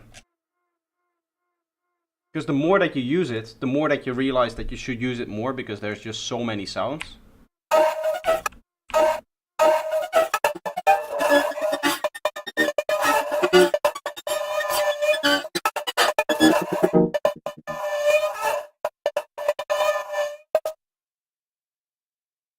That's really cool.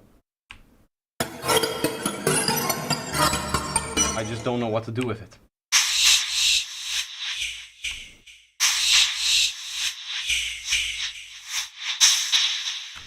I do like that, that's good.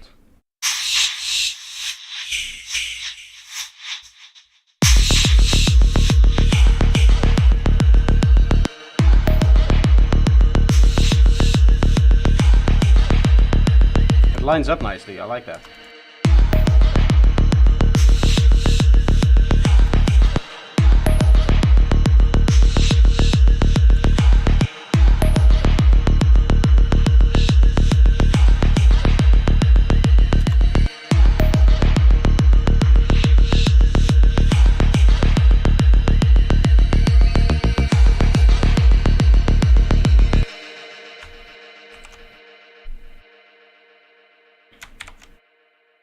Here I do want to complement this with like a nice gritty FM sound. I think we already have a sound like this. Maybe I should just use this one.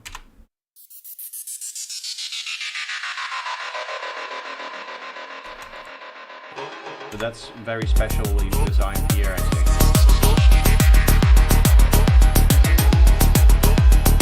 I kind of only want that kind of lower texture from that.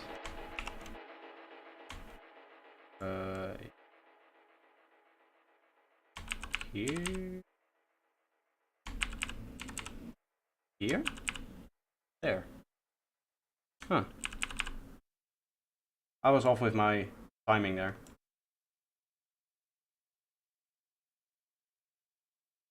Working in triplet in Ableton is a little bit of a mess, by the way, because it's all local. Like I just set this grid to triplet, but not this one. I can switch this one too, I think. So this is now triplet grid. If I set this to non-triplet grid, which it is now, because you can see 4 sections for fill. Otherwise that would obviously be 3. This is still in triplet. So you have to remember which parts you left in triplet and which parts you didn't. Especially because, you know, half of the track is triplets and half of the track isn't.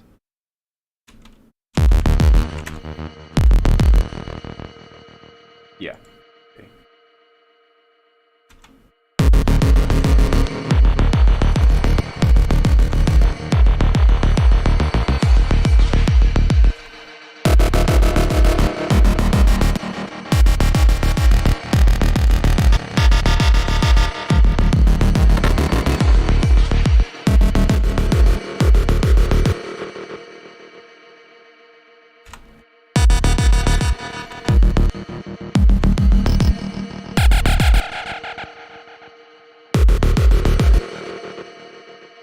Okay, I'll combine that with a different one then.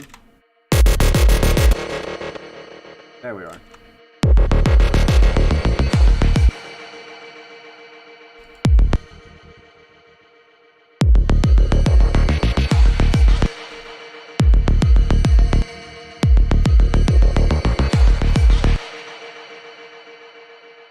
Just something like that, very dark, very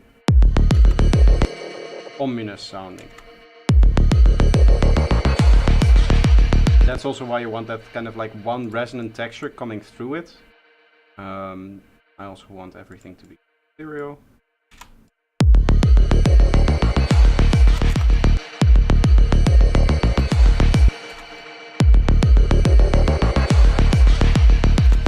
And then with that little bit of distortion there, you get nice gritty sounds.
Duration. I don't think that this matters. I think we should set it all highest. That if we open it up,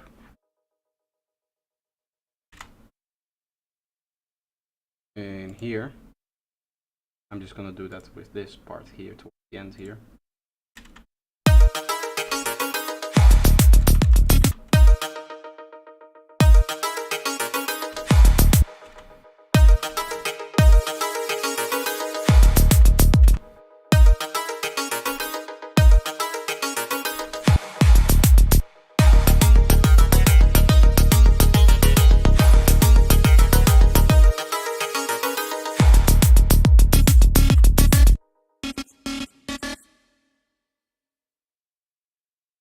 Okay.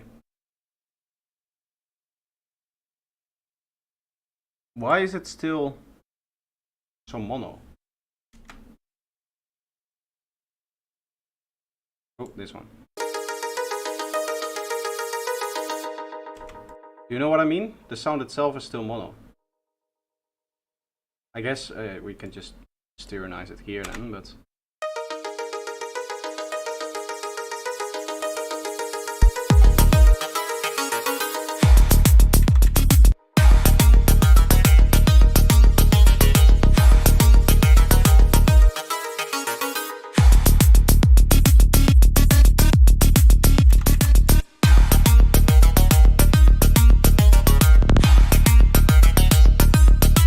sounds like a Grease melody. To be honest, I don't know.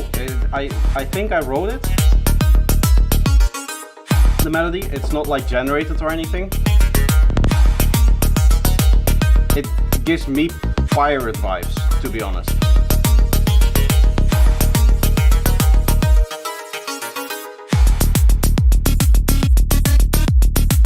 I think we're opening it up a little bit too much here now.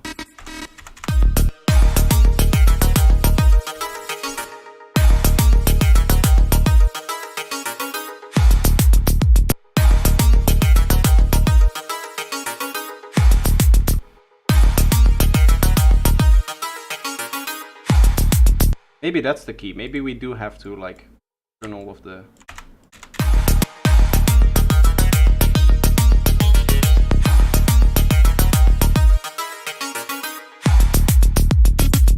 something like this.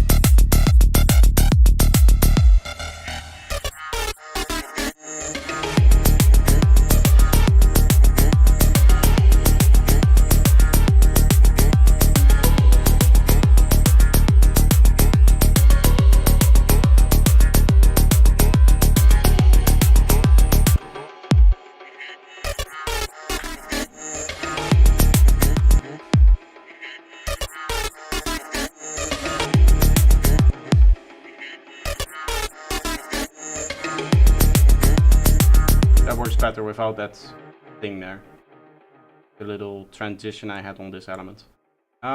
Here we need reverse crash. I'm just kind of randomly going through it. That's how I like to write. Nice.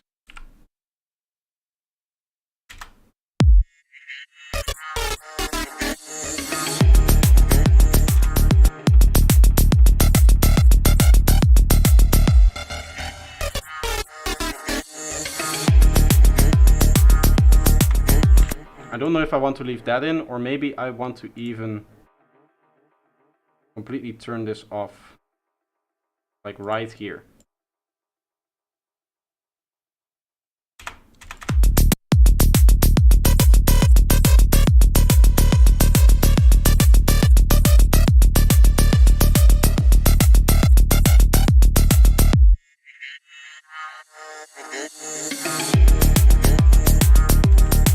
Then we need to rise something up into here for that to make sense. Because it's kind of like a pause, right? So we'll have a riser. Do I have risers in?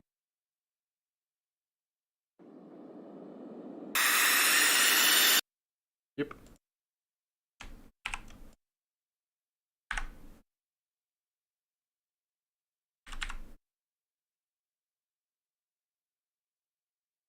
I like that feature where it makes it so that you cannot change the tempo. Also, why is this not aligned if it's... Oh yeah, right, this is 143 BPM. Of course. That was just me being an idiot.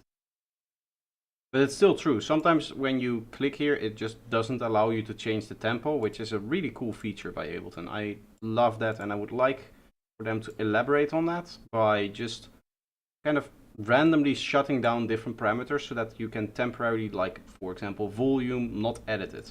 You know what I mean? Because that's kind of the creative process.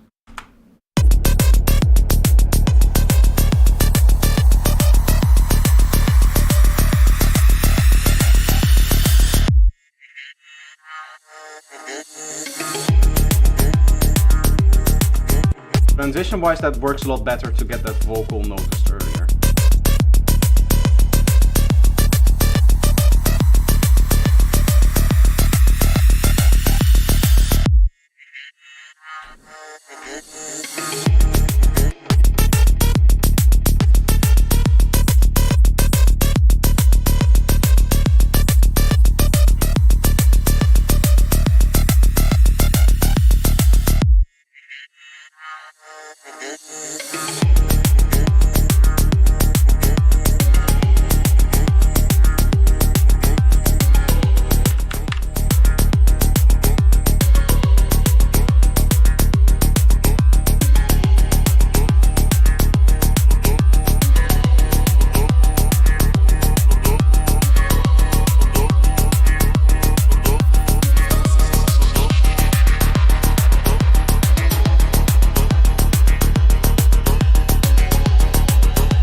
Ah, this time I nailed it. The timing. It's again Ableton, it's hard to see exactly where it is because this stuff on top doesn't change.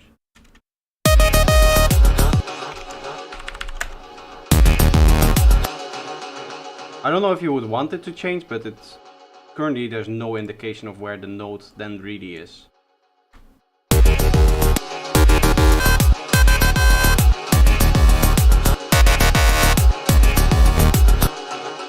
Yeah, like that. I want this one to be like this for the stability. Sometimes you get a nice tone, but it doesn't have the warmth. Then this is a really cool trick. You take your tone, take another oscillator, randomize saw wave and underneath it, and then you just get this kind of gritty sound with your tone on top.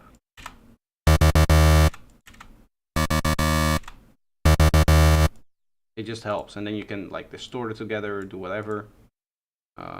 Distortion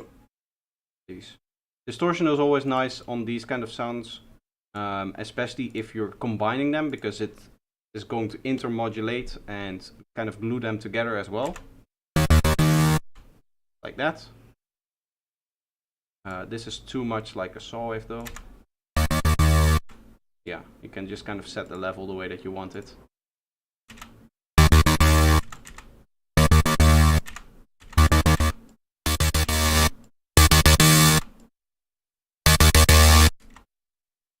Nice.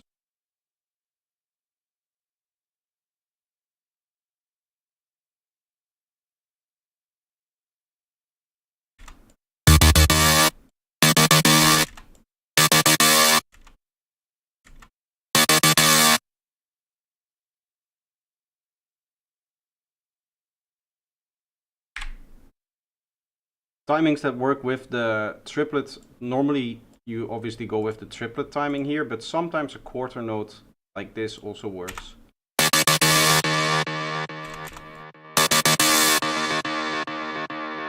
Because now we have this kind of bouncing triplet effect around.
what do?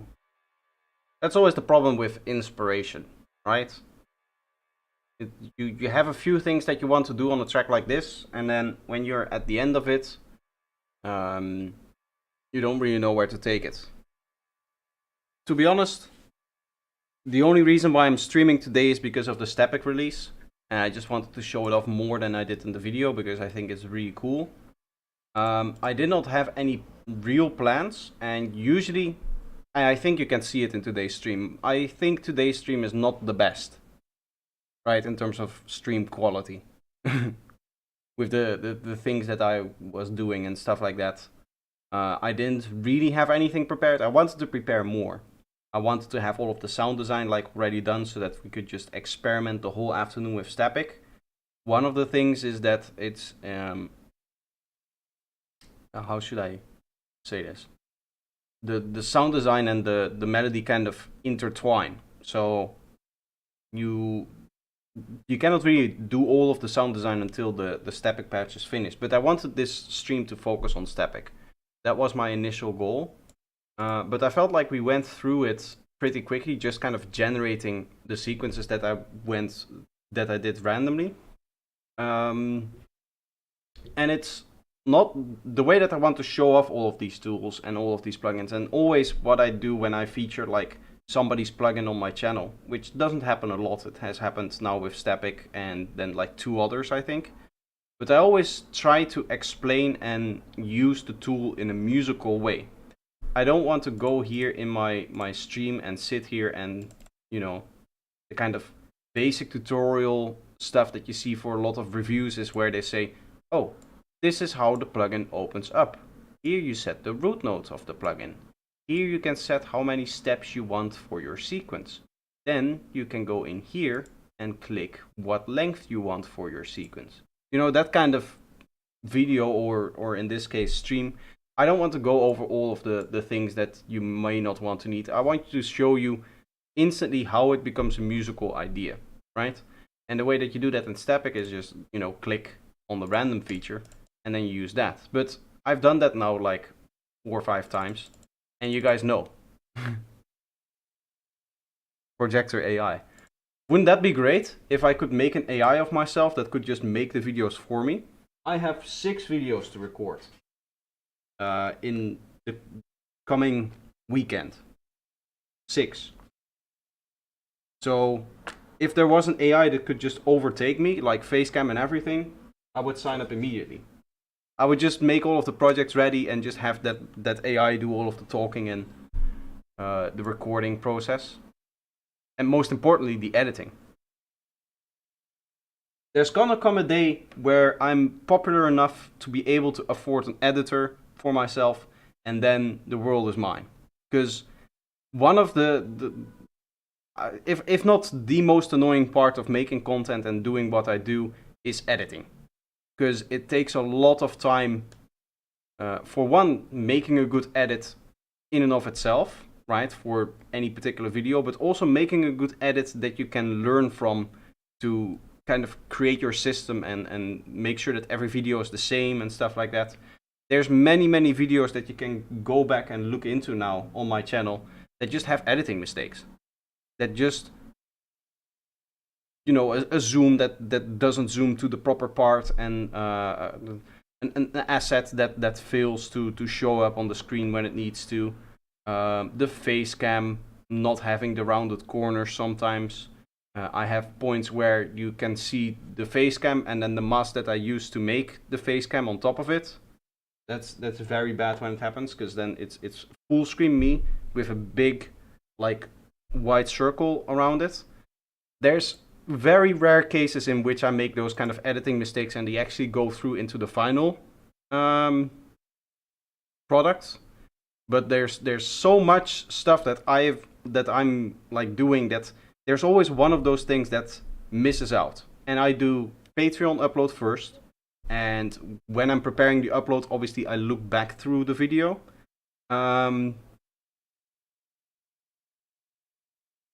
And then, yeah, so when I look back through the video, I catch a lot of those mistakes, right? But even editing, because one of the things, I edit for other people, as well. I do like freelance editing as well as work on the side so that I can make some extra money. Hiring an editor is the beginning of the process. Because my videos, the way that I edit my videos, I have everything as presets, I have everything as templates, and still I make these mistakes, right? So I have my whole system set up to make the videos that I need to make, to have the face cam where I need it to have, to have the screen recording the way that I need it to have. I have my color correction on the face that I want, and I don't have to set that up for every edit. Imagine if I hire somebody tomorrow for an edit, which obviously I cannot afford right now, but let's just say that that were to happen. I would send him my templates and all of my files, but still he wouldn't have the experience in the workflow to make my videos. If somebody is a good editor, then obviously a few days and he will have it 2-3 videos and a little bit of feedback from me, and then he will be able to just take over and edit my videos. And then maybe from there even start to expand on the format, because that's really why you would want an editor, right? Is to take part of that struggle of keeping your content fresh and just having somebody else do that for you. Because somebody who is an editor like full time knows how to edit content and how to make content look good at the end of the day. And I'm not a full-time editor. I do edit content, I do edit for other people, but I'm not a good editor, I would say. Also, the edits that I do for other people tend to be very, very simplistic, like just cuts, essentially. Live streaming takes care of this problem. It does, to an extent. Live streaming, by nature, is a very different kind of content. I can show you, I cannot show you my analytics, unfortunately, in the backend, because it always shows like money, and you cannot show that technically on a live stream on YouTube. But one of the things that I know is that 3/4 of the people that are subscribed to my live streams never show up for my live stream. They will never care about my live stream because it's different type of content. Edited content is fast, it's direct, and it's to the point. With live stream content, you need to spend the whole afternoon hoping that you're going to get what you're asking for, right?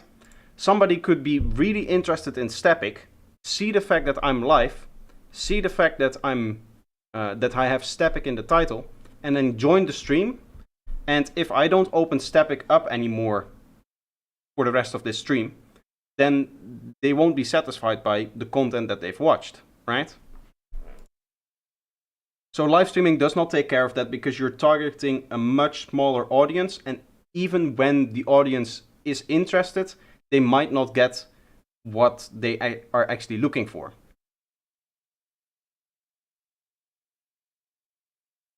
Did you record the festival vlog with your phone or camera? What you guys saw was 90% camera. The camera that I also use for the normal videos, the face, the same camera.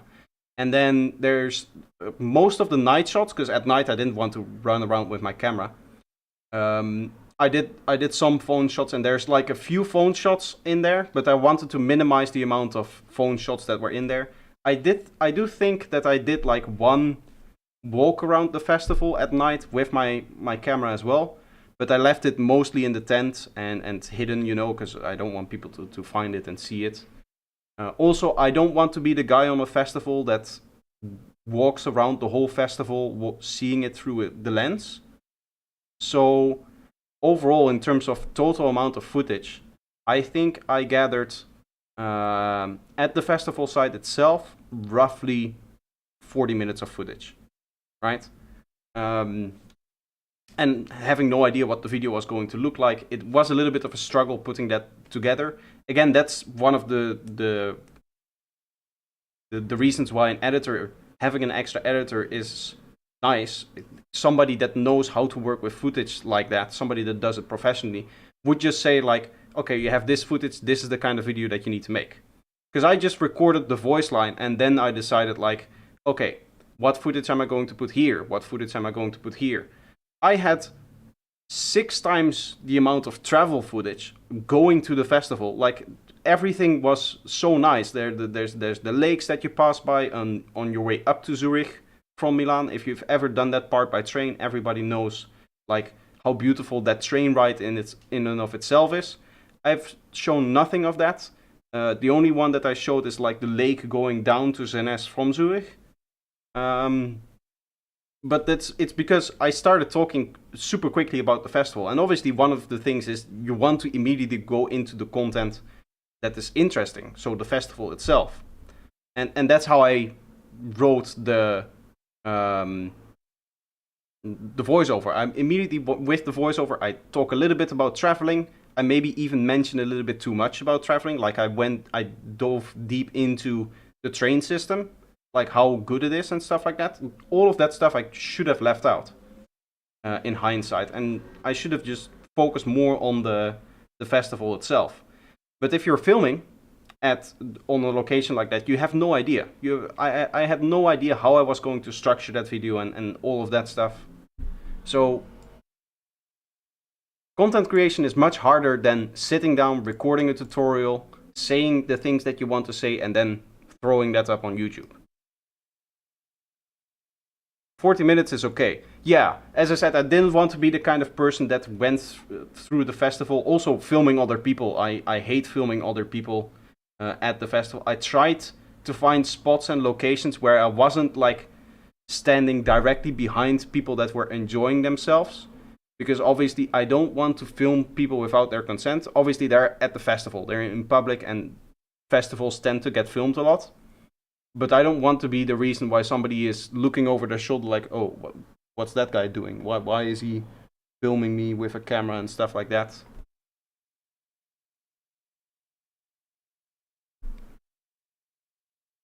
I'm also just an awkward person in public. I was going to vlog it. I was going to like talk to the camera while I was traveling, and I have a few of those clips recorded. I think I recorded 2 clips where I talked to the camera, where I just filmed myself in public talking to a camera. One was like when I was on the train to Milan, and I was the first to enter the train, so the coach was still empty. And that moment I could talk a little bit, right? Because then if there's nobody there, then okay. But talking into the camera while there's other people around, I really hate it. I really hate it. So I scrapped that idea almost immediately when I got to the festival. Like there was no way I was going to. I would have needed to sit in my own tent, close the tent down for it not to be awkward, and then softly talk into my camera, not to draw any attention to myself. And I'm not the kind of person that wants to draw attention to themselves. I'm not a vlogger. I'm not a content creator in the kind of traditional sense that people see, you know, with the flashy cars and the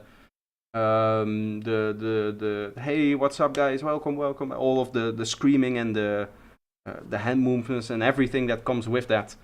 I like to be calm with my videos and all of the things that I do. Even this stream, I'm very calm. And I think that also just draws in the right crowd, right?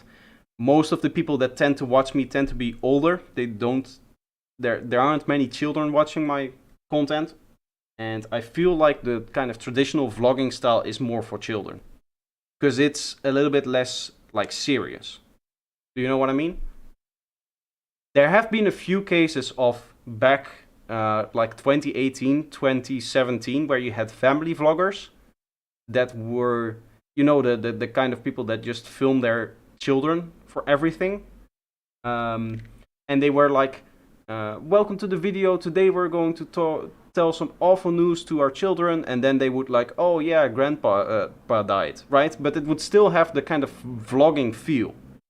You know what I mean? So it was a vlog, the kind of vlog that they would use that has like the hype in it and the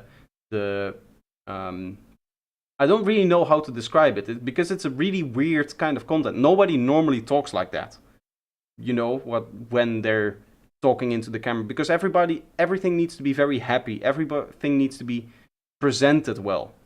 And there were a few of those vlogs that were like the one that the grandpa died, and the other one was with like a report card or something. Somebody got shamed by reading out the report card in front of the camera, in front of their children, and basically turning their children into a toy for the YouTube channel, right? Because those children, they have to live with that experience. That everything that they do, even their report card, gets filmed and put on YouTube instantly.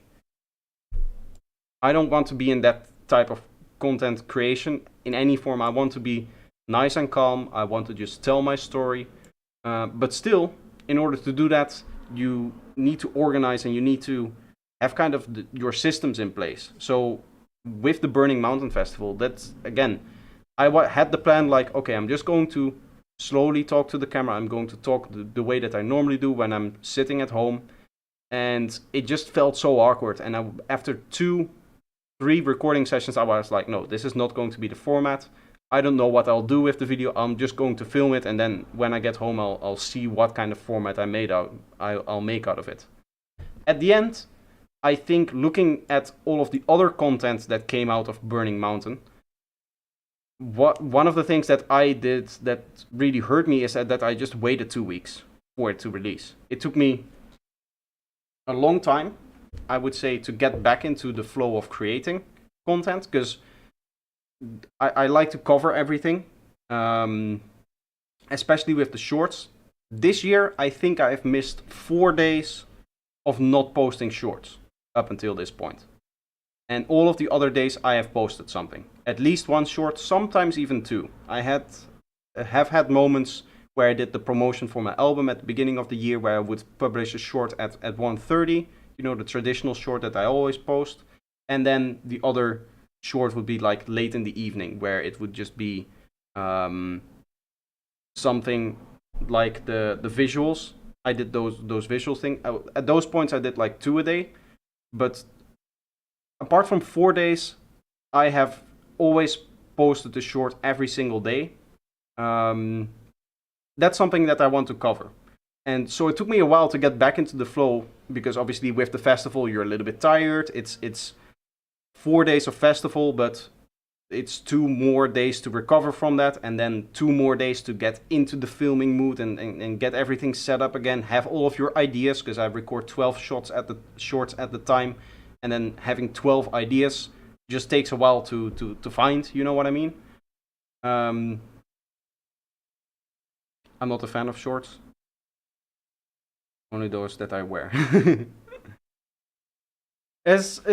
I can see what people watch on my channel, the different things. The shorts are by far the most popular.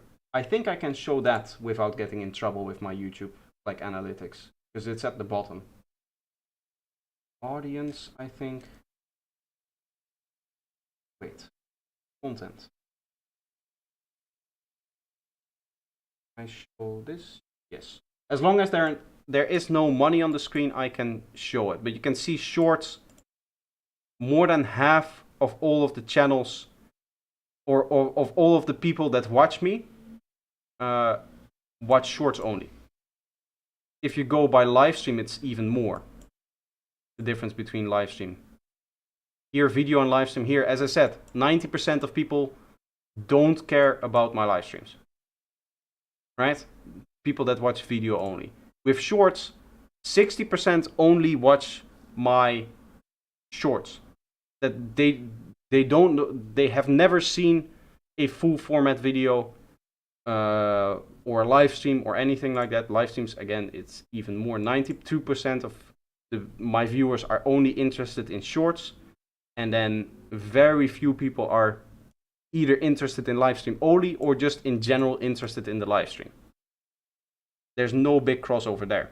Obviously, it's ideal if both of these go away, right? You want people to watch as much as possible. And what I'm trying to do with my shorts nowadays is that I have one type which you guys really like, which are the funny shorts, the comedy ones, right? The one, that Asset mentions.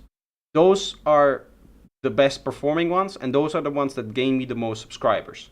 Then there is the second one, which isn't really funny, but it's just an interesting tip, or it's a synth sound, or it's something general about music production that still appeals to a wide range of people. And then the third type is one that is directly linked to a long format video, so that people go over, right? So it's usually I'll take a topic from a long format video, chop it up into like 3 pieces, and then make 3 shorts. And then I'll say, do you want to learn more about this stuff? You can watch all of these shorts, or watch the long format video. And then for each of the shorts, it will pop up the video, it will show that it's on my channel, whatever. And that should hopefully push people to watch my longer videos as well. But you can see here, yeah, with the subscribers, you can see my shorts are just performing better than any other method. So it is really beneficial to just make them.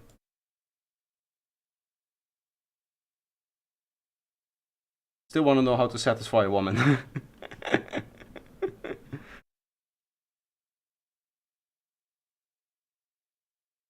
Last few months I only watched live streams in terms of tutorials. Yeah, then you're one of the outliers, right? It's one of the few people that tend to enjoy very slow, very long format content. Which, when it comes to specifically music production,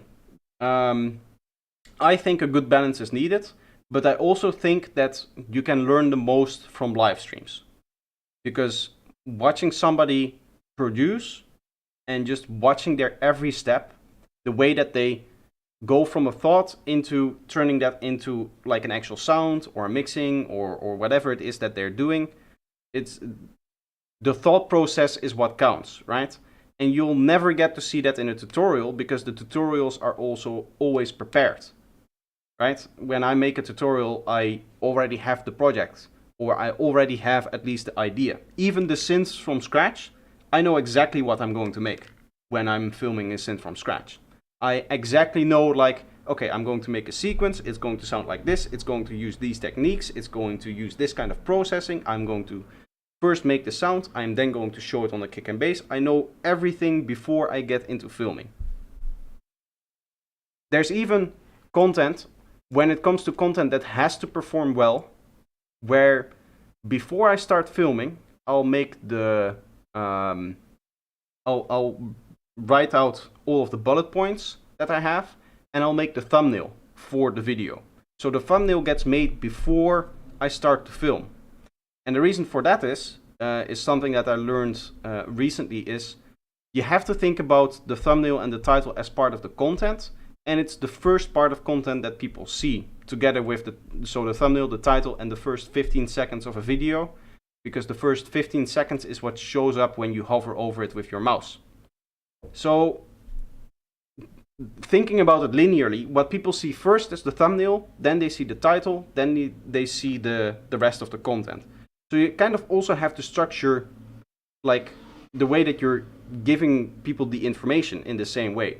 So the thumbnail is the most important. So I'll have to come with that up first, so that the whole rest of the video makes sense with the thumbnail.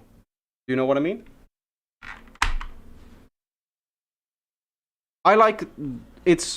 It may seem like I'm trying to be like hyper optimized here, and that's maybe something that I should also say. It's not for me like getting the maximum views or getting the most amount of ad revenue. Obviously I cannot show my ad revenue, as I said before. Terms of service I don't think allows me showing how much money I make off of specific videos and specific things like that. But I don't make a lot. Don't expect me to hark in money from ad revenue. It's under, I would say most of the time it's under $70 a month from YouTube, just from the ads and donations, right? So super chats, anytime somebody sends me like one of those donations that go through YouTube, that don't go through the stream elements, that get counted on there as well. But it's not a lot of money. You're not making the money with that, with the ads and YouTube itself. You're making the money with sending people to your products and your Patreon and your services and all of that stuff. But it's not about that. What I like about the number game and the how should I explain this? What I like about it is not so much gaining more, it's finding new people. Because I know that there's a shelf life on every content creator. Everybody gets eventually sick of a content creator. Even you guys who are now in chat here, I guarantee you 40 years from now, you will not be watching me live stream. Even if I live stream, you will have moved on with your life, or things will have changed, or something will have happened in your life that made it so that you no longer watch my stuff, right? Or I've just stopped posting. That can also be an option. There's so many things that make it so that people leave your community. I always need new people to join my community. And in order to do so, I do need to push out my content. And that's where this drive of trying to make and obviously I just want to make the best content possible because I like making content and I want to be good at it. Depends. If you open an OnlyFans, we can stay until our 70s. OnlyFans at 100k subscribers. I'll start on OnlyFans. And it will just be the pictures of the ventilator that I have right here.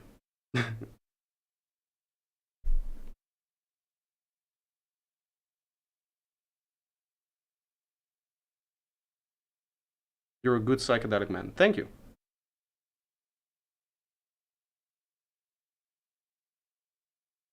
Sometimes it does feel like it's never enough for me. And that's my own fault. That's my own mentality. Like, I see that now I get 2,500 views a day, every day. And I'm like, I want it to be at 3,500. I want it to be at 4,000. I want it to be at 5,000. Right? It's always, you've reached the step, and then it's the next step that is interesting. And then the next step is interesting. On the one hand, that may sound like a bad thing. On the other hand, I have found that it's a great motivator to constantly keep making better content. Who else would buy his photos? I think a lot of people would like to see that.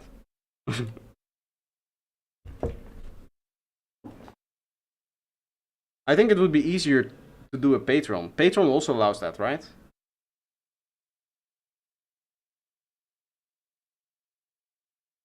That's what makes us move on, trying to get better. Exactly.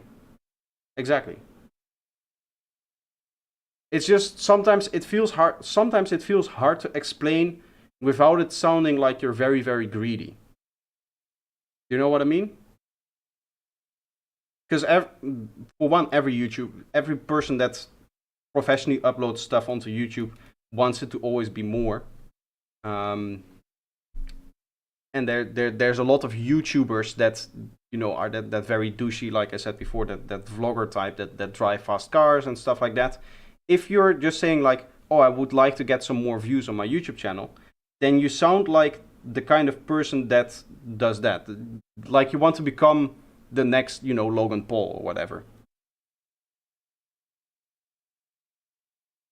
So close to 10k now. It is very, very close. Another month and a half, and then we should be there. I get how many have I had last month? 611. So that's also down another 150 from what it was last month in terms of subscriber numbers. You know what I mean? That's the kind of thing that I look at. That's the kind of thing that you guys don't get to see.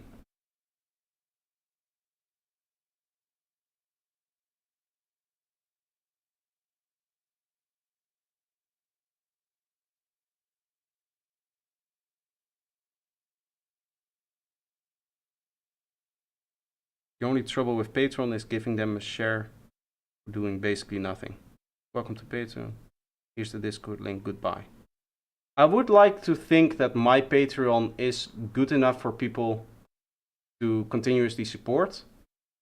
I have a Patreon Discord part, right? So part of the Discord server, by the way, welcome Kev Human. Sorry. Part of the Discord server is like Patreon only. It has never been used. There has never been a message written in there just like from somebody. The only time it gets used is when I post something there that I need of my patrons. Hey, could you guys take a look at this video here and tell me what you think? Then I get some messages, and usually I'll get them in private chat from the individual patrons. The the Patreon server itself has never been used by patrons to just communicate or stuff like that. I have always said, like, when you're a patron and you send your track for feedback, especially the highest one, there it's like actually written in the benefits list, is that you get a detailed feedback of me, in the sense that I'll write a few paragraphs, not like the feedback that I usually give on the Discord server where I'll write a few sentences.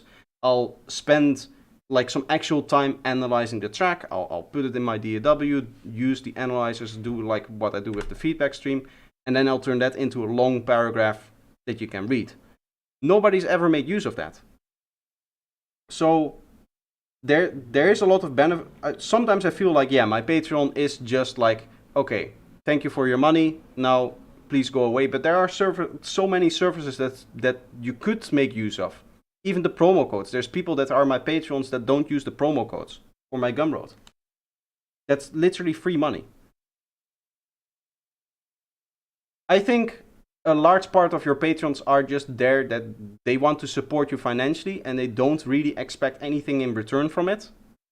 On the other hand, it is a good driver to have extra, like additional services in your Patreon.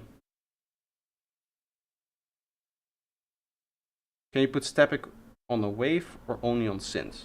So Stepic, as a plugin, is what's called a MIDI plugin.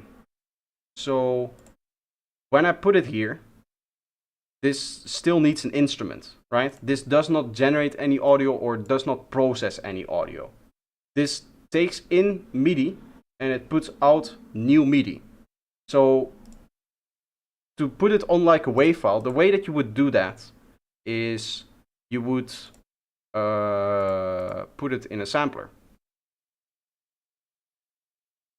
You just put the WAV file in a sampler and then you can put a wave in here, but then it's just a MIDI triggered sample.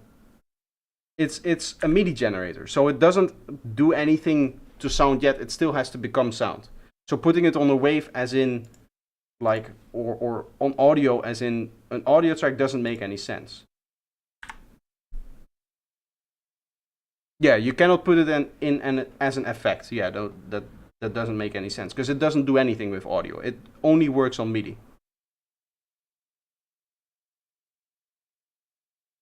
Stepic looks cool, but I have a bunch of Max for Live devices that do the same thing. Yeah, I mean, I do have two. I have the... what do I have?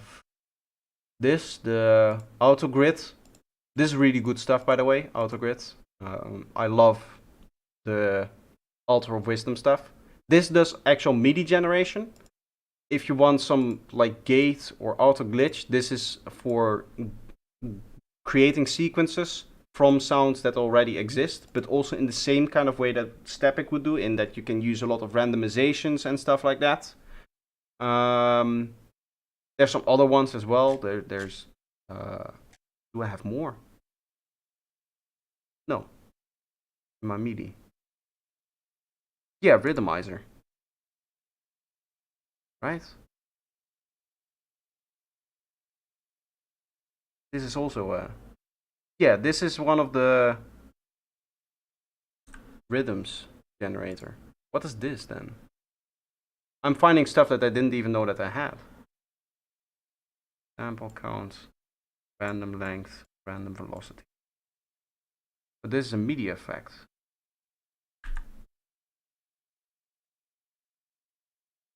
Either way, this is a generator stuff. There's many different ways of generating stuff.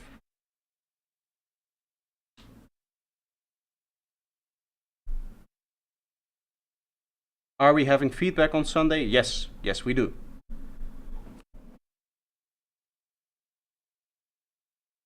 From now on, like every Sunday will just be feedback. No matter what. Unless I have obviously something that I cannot be there or whatever.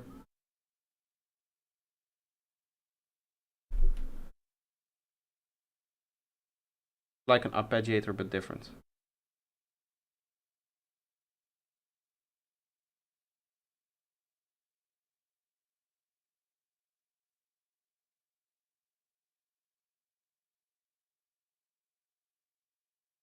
What do you mean track from pirate samples for the feedback?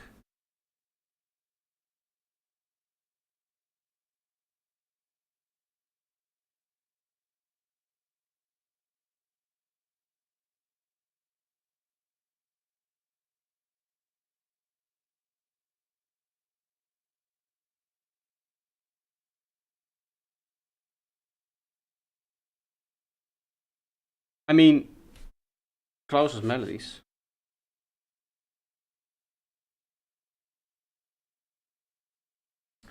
When it comes to my feedback stream, the things that are important is that you have permission to use the material that you're using. When it comes to sample packs, whether acquired legally or not, I'm not going to comment on it. You shouldn't just torrent sample packs, by the way. Obviously, everybody knows that you shouldn't, but still, I'll just say it once more. If your sample pack is royalty free, then obviously that's not a problem. Then I have permission to use those samples. Where things really become muddy is if you're sampling other tracks or if you're remixing tracks, because usually in our space, remixes tend to be unofficial. The bootlegs and edits and stuff like that tend to be unofficial. I don't want anything that can be detected by the YouTube copyright system. So if you're using copyrighted material in your work, in order to provide it for feedback, what you need to have is you need to have licenses for all of the samples that you're using. Cartoon Productions 2000, welcome. I'm doing fine, I guess. I'm about to end here. I'm tired. We're just chatting right now.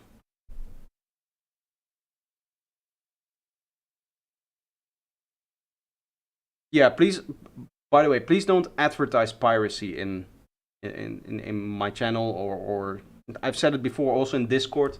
I've had to kick like 1 or 2 people that were like suggesting other people were pirating stuff and even like providing links behind my back. There was one guy that was asking for specifically the cleanest bass patch. Do you guys remember that? Instruments. My auto bass patch. This is a patch that I made, I think, beginning this year somewhere. Maybe like March or something. This patch here is a patch that does all of the cleaning up and processing and everything of the bassline automatically. So the whole idea is that you have a bassline which is basically ready, and you set the amount of phasing that you want to do. So this is the amount of processing that you want on your bassline, and then you can change that however you want. I made a video on it, no big deal. But essentially what this guy did is he thought it would be a good idea to first of all ask me directly, hey, can I have the patch? Even though in the video I said like this patch is for Patreons only. So I told him, this patch is for Patreons only. If you want to get the patch, please support me on Patreon. It's literally, you have to pay $3. You can get the patch and then you can immediately unsubscribe if you want to. It doesn't even charge you the first payment that you made. If you want to be a dick, you can get it for free. Right? If you cancel it in 7 days, I think Patreons shouldn't charge you. You can just go on my page, become a Patreon, download all of the things that are there, and then you just cancel your subscription immediately. You could do that. But I said like, oh, if you want this patch, it's on my Patreon, and you have to get it off my Patreon. I'm not giving this away for free. He then went, okay, can you help me recreate it? I was like, okay, sure, I'll do that. That's no problem for me. If you want to spend a lot of time remaking exactly what I made, I'll help you. That's okay. It's a little bit strange that you would ask me, since the tutorial where I explain everything is just out there. But I helped him a little bit, but he couldn't get it right, and it wasn't sounding good, he said, and he just wanted the patch. I was like, again, $3 and you can have it. And he never became my Patreon. And then a couple of weeks later, I got a message from a very good old friend of mine, Mr. Speaker, who was my first student. And he said like, oh, do you know this guy? And I was like, yeah, why? Well, he's asking me for one of your patches.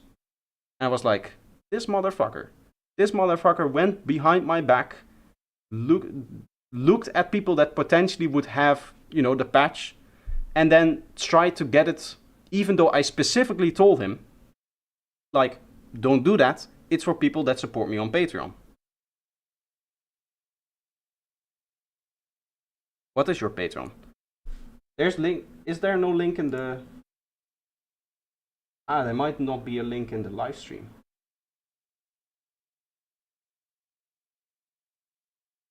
Yeah, there's no link in the live stream. Okay. I can maybe change that, but I can find you my Patreon as well, quickly. It's just patreon.com/projector. Actually. I got lucky with the link here.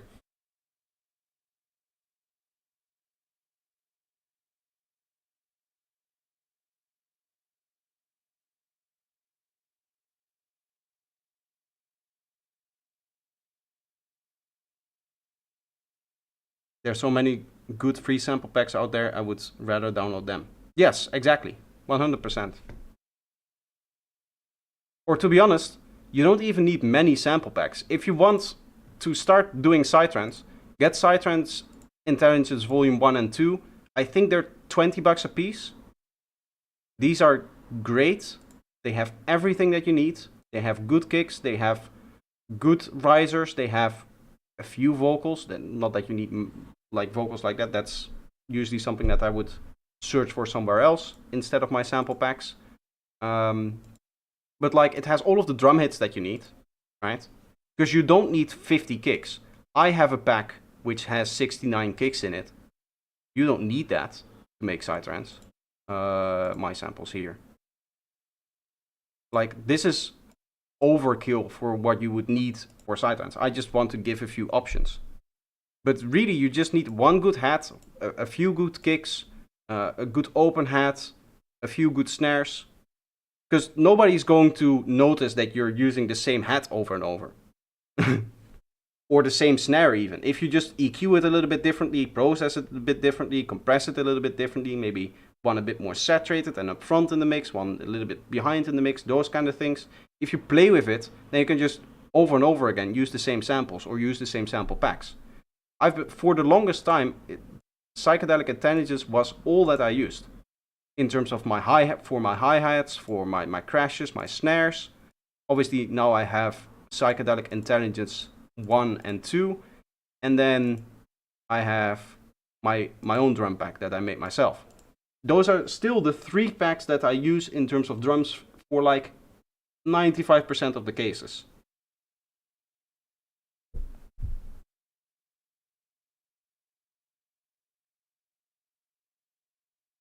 Just for interest, how about sampling the vocals for some speech of a video?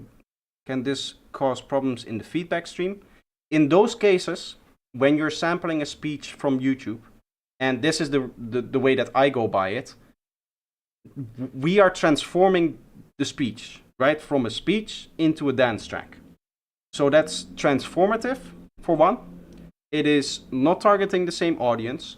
We are usually not using the whole speech. We're using very, very small snippets. In fact, arguably the smallest possible snippets to convey the story that we want to convey. Because usually there's not a lot of space for vocals in Psytrance music. So we tried, when writing with speeches like that, we really cut up a speech and just get the exact kind of things that the speech is saying that we want. So those 3 criteria are, I forgot the last one for fair use, but those are 3 important criteria for fair use. There is a 4th one, which I don't currently remember, but I've looked at this. What is like the law saying on the kind of sampling that we tend to do for Psytrance? Is that fair use? And I have concluded from just looking at it that it's probably fair use. Obviously, I'm not a legal entity. I am not a lawyer present in a court, which is where fair use is determined.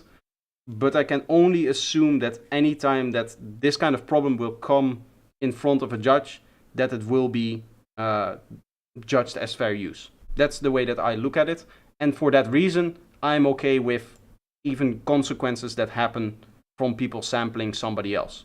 I'll just say like I'll be able to defend that strike, right? Because the trouble really is for me with copyright strikes is if the person claiming something has an actual good point. Because at the end of the day, I do play the whole track, right? I do play the whole track without knowing what I'm going to say about the track. Yeah, that's one of the reasons why I'm comfortable with sampling the way that we are doing is because there is modifications happening to the sample itself. I've sampled, for example, the Joe Rogan Experience a couple of times. You know, just a guest that is interesting and that has an interesting snippet of things that he says. You just take that and turn it into an actual sample that you use for the track. I've done TED Talks. All of those things, I am comfortable posting that on YouTube because I know that it's not going to be detected by the copyright system on YouTube. Because I'm fairly certain that speeches like that aren't in the copyright system, not in the content ID system. And two, even if they are, we're mangling that stuff up so much that it's not going to be detected by any kind of normal software. Right? There's a few tricks that people used to do where they would take a song, they would pitch it up one semitone, and then they would put it in their video, and that stuff nowadays that still gets caught. But the kind of mangling that we tend to do to vocals and the fact that there's a whole track playing underneath the vocals obviously makes it a lot harder, so that stuff is never going to get caught. That's never going to be a problem. I think. Unless technology just gets so good and then we're all screwed.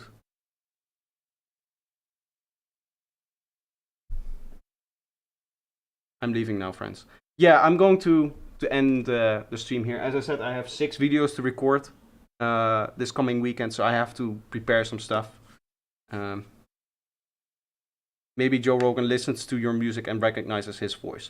The best consequences of that is that he would invite me on the show.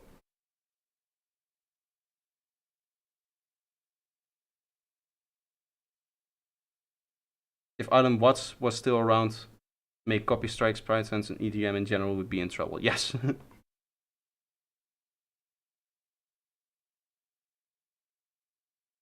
I mean, Joe Rogan, when it comes, I don't watch the podcast, but I watch a lot of shorts, and there's a lot of shorts about Joe Rogan that scroll by, and I keep a list. Where do I have my phone is charging? But I do keep like a list of notes that are just links to shorts that I might potentially want to sample, and then every once in a while I'll share that list like on my PC, and then I go through all of the things and see if there's actual interesting stuff in there. I think I have like 120 shorts saved, all of Neil deGrasse Tyson, for example. Some other scientists talking about the universe, maybe some psychologists, stuff like that. Those kind of interesting people that are on the Joe Rogan show. And that's where a lot of it comes from, because like half of those snippets, those shorts, are actually recorded from the Joe Rogan show, directly. But then if you start looking at those, and if you're interested in that, then the YouTube algorithm will serve you more and more and more of that stuff. Because obviously, me being interested in sampling that kind of stuff, I tend to just watch through the whole thing if Neil deGrasse Tyson comes on. Not necessarily because I find the topic interesting, but because there's maybe potentially something that I can put in a piece of music. Hello, Subject Ultra, or Boom Boom Bessa, as I know him better. Stepic is this. Stepic is a MIDI generation tool, which just got a huge update. I featured it on my channel before. I featured it today on the video for today. And it's useful because you can just set the key that you want. Let's go G sharp melodic minor. And then you can generate the melody. You can generate octave jumps if you want or not. You can generate random lengths or not. And in Ableton, you get this whole second page. This is everywhere, but in Ableton you have the mapping, the normal mapping, because this is a Max for Live device. You can map this to parameters, and you can like turn it on, randomize it, set it however you want. at different lengths for different ones. So you could do cool ambient stuff or polyrhythms or whatever you want. It's a very open like sequencer tool, right? It has all of the tools that you would need to sequence something. It's a little bit complex, I would say, with obviously you have 5 different parameters that you can only see one of at the time. You have this whole second tab here. You have settings and then more settings. This is a little bit strange why those 2 settings are different, but so it's fairly complex for a sequencer. It's not so simple as maybe some other sequences, but it's really cool because you have a lot of randomization features and a lot of it just has a lot of features that are working really well together, especially with the 1.5 update. The 1.5 update, the one that came out today, and the reason why I made the video and this stream is just really, really powerful. Do I sample McKenna? Not necessarily. I haven't heard from like because it's McKenna and Watts, those 2 guys have been sampled so many times. It is hard to find an original idea from them that hasn't been done, right? Even if you find an original vocal snippet, it's probably going to sound very, very similar to a vocal that is already being used by Outsiders or some other guy or whatever. And I don't want to be the kind of person that sounds like somebody else. So I tend to avoid the kind of classical people to sample for psytrance. Not because I don't like it, not because I don't think that the topics aren't interesting. I would like to, for each track, I want the vocal to be unique and something that people haven't heard before. Because to me, the importance of vocals in psytrance is storytelling, and I don't like to tell the stories that somebody else has already told. That's kind of the idea behind it, creatively, I would say. This is nice, just a nice chat here. We chatted for almost an hour. I am going to finish up now. I do have to, as I said, I have 6 videos to record. I have to prepare stuff for the videos, because otherwise next week you guys don't have any content to watch. Tomorrow, also a video. So we had a video today, we have a video coming out tomorrow.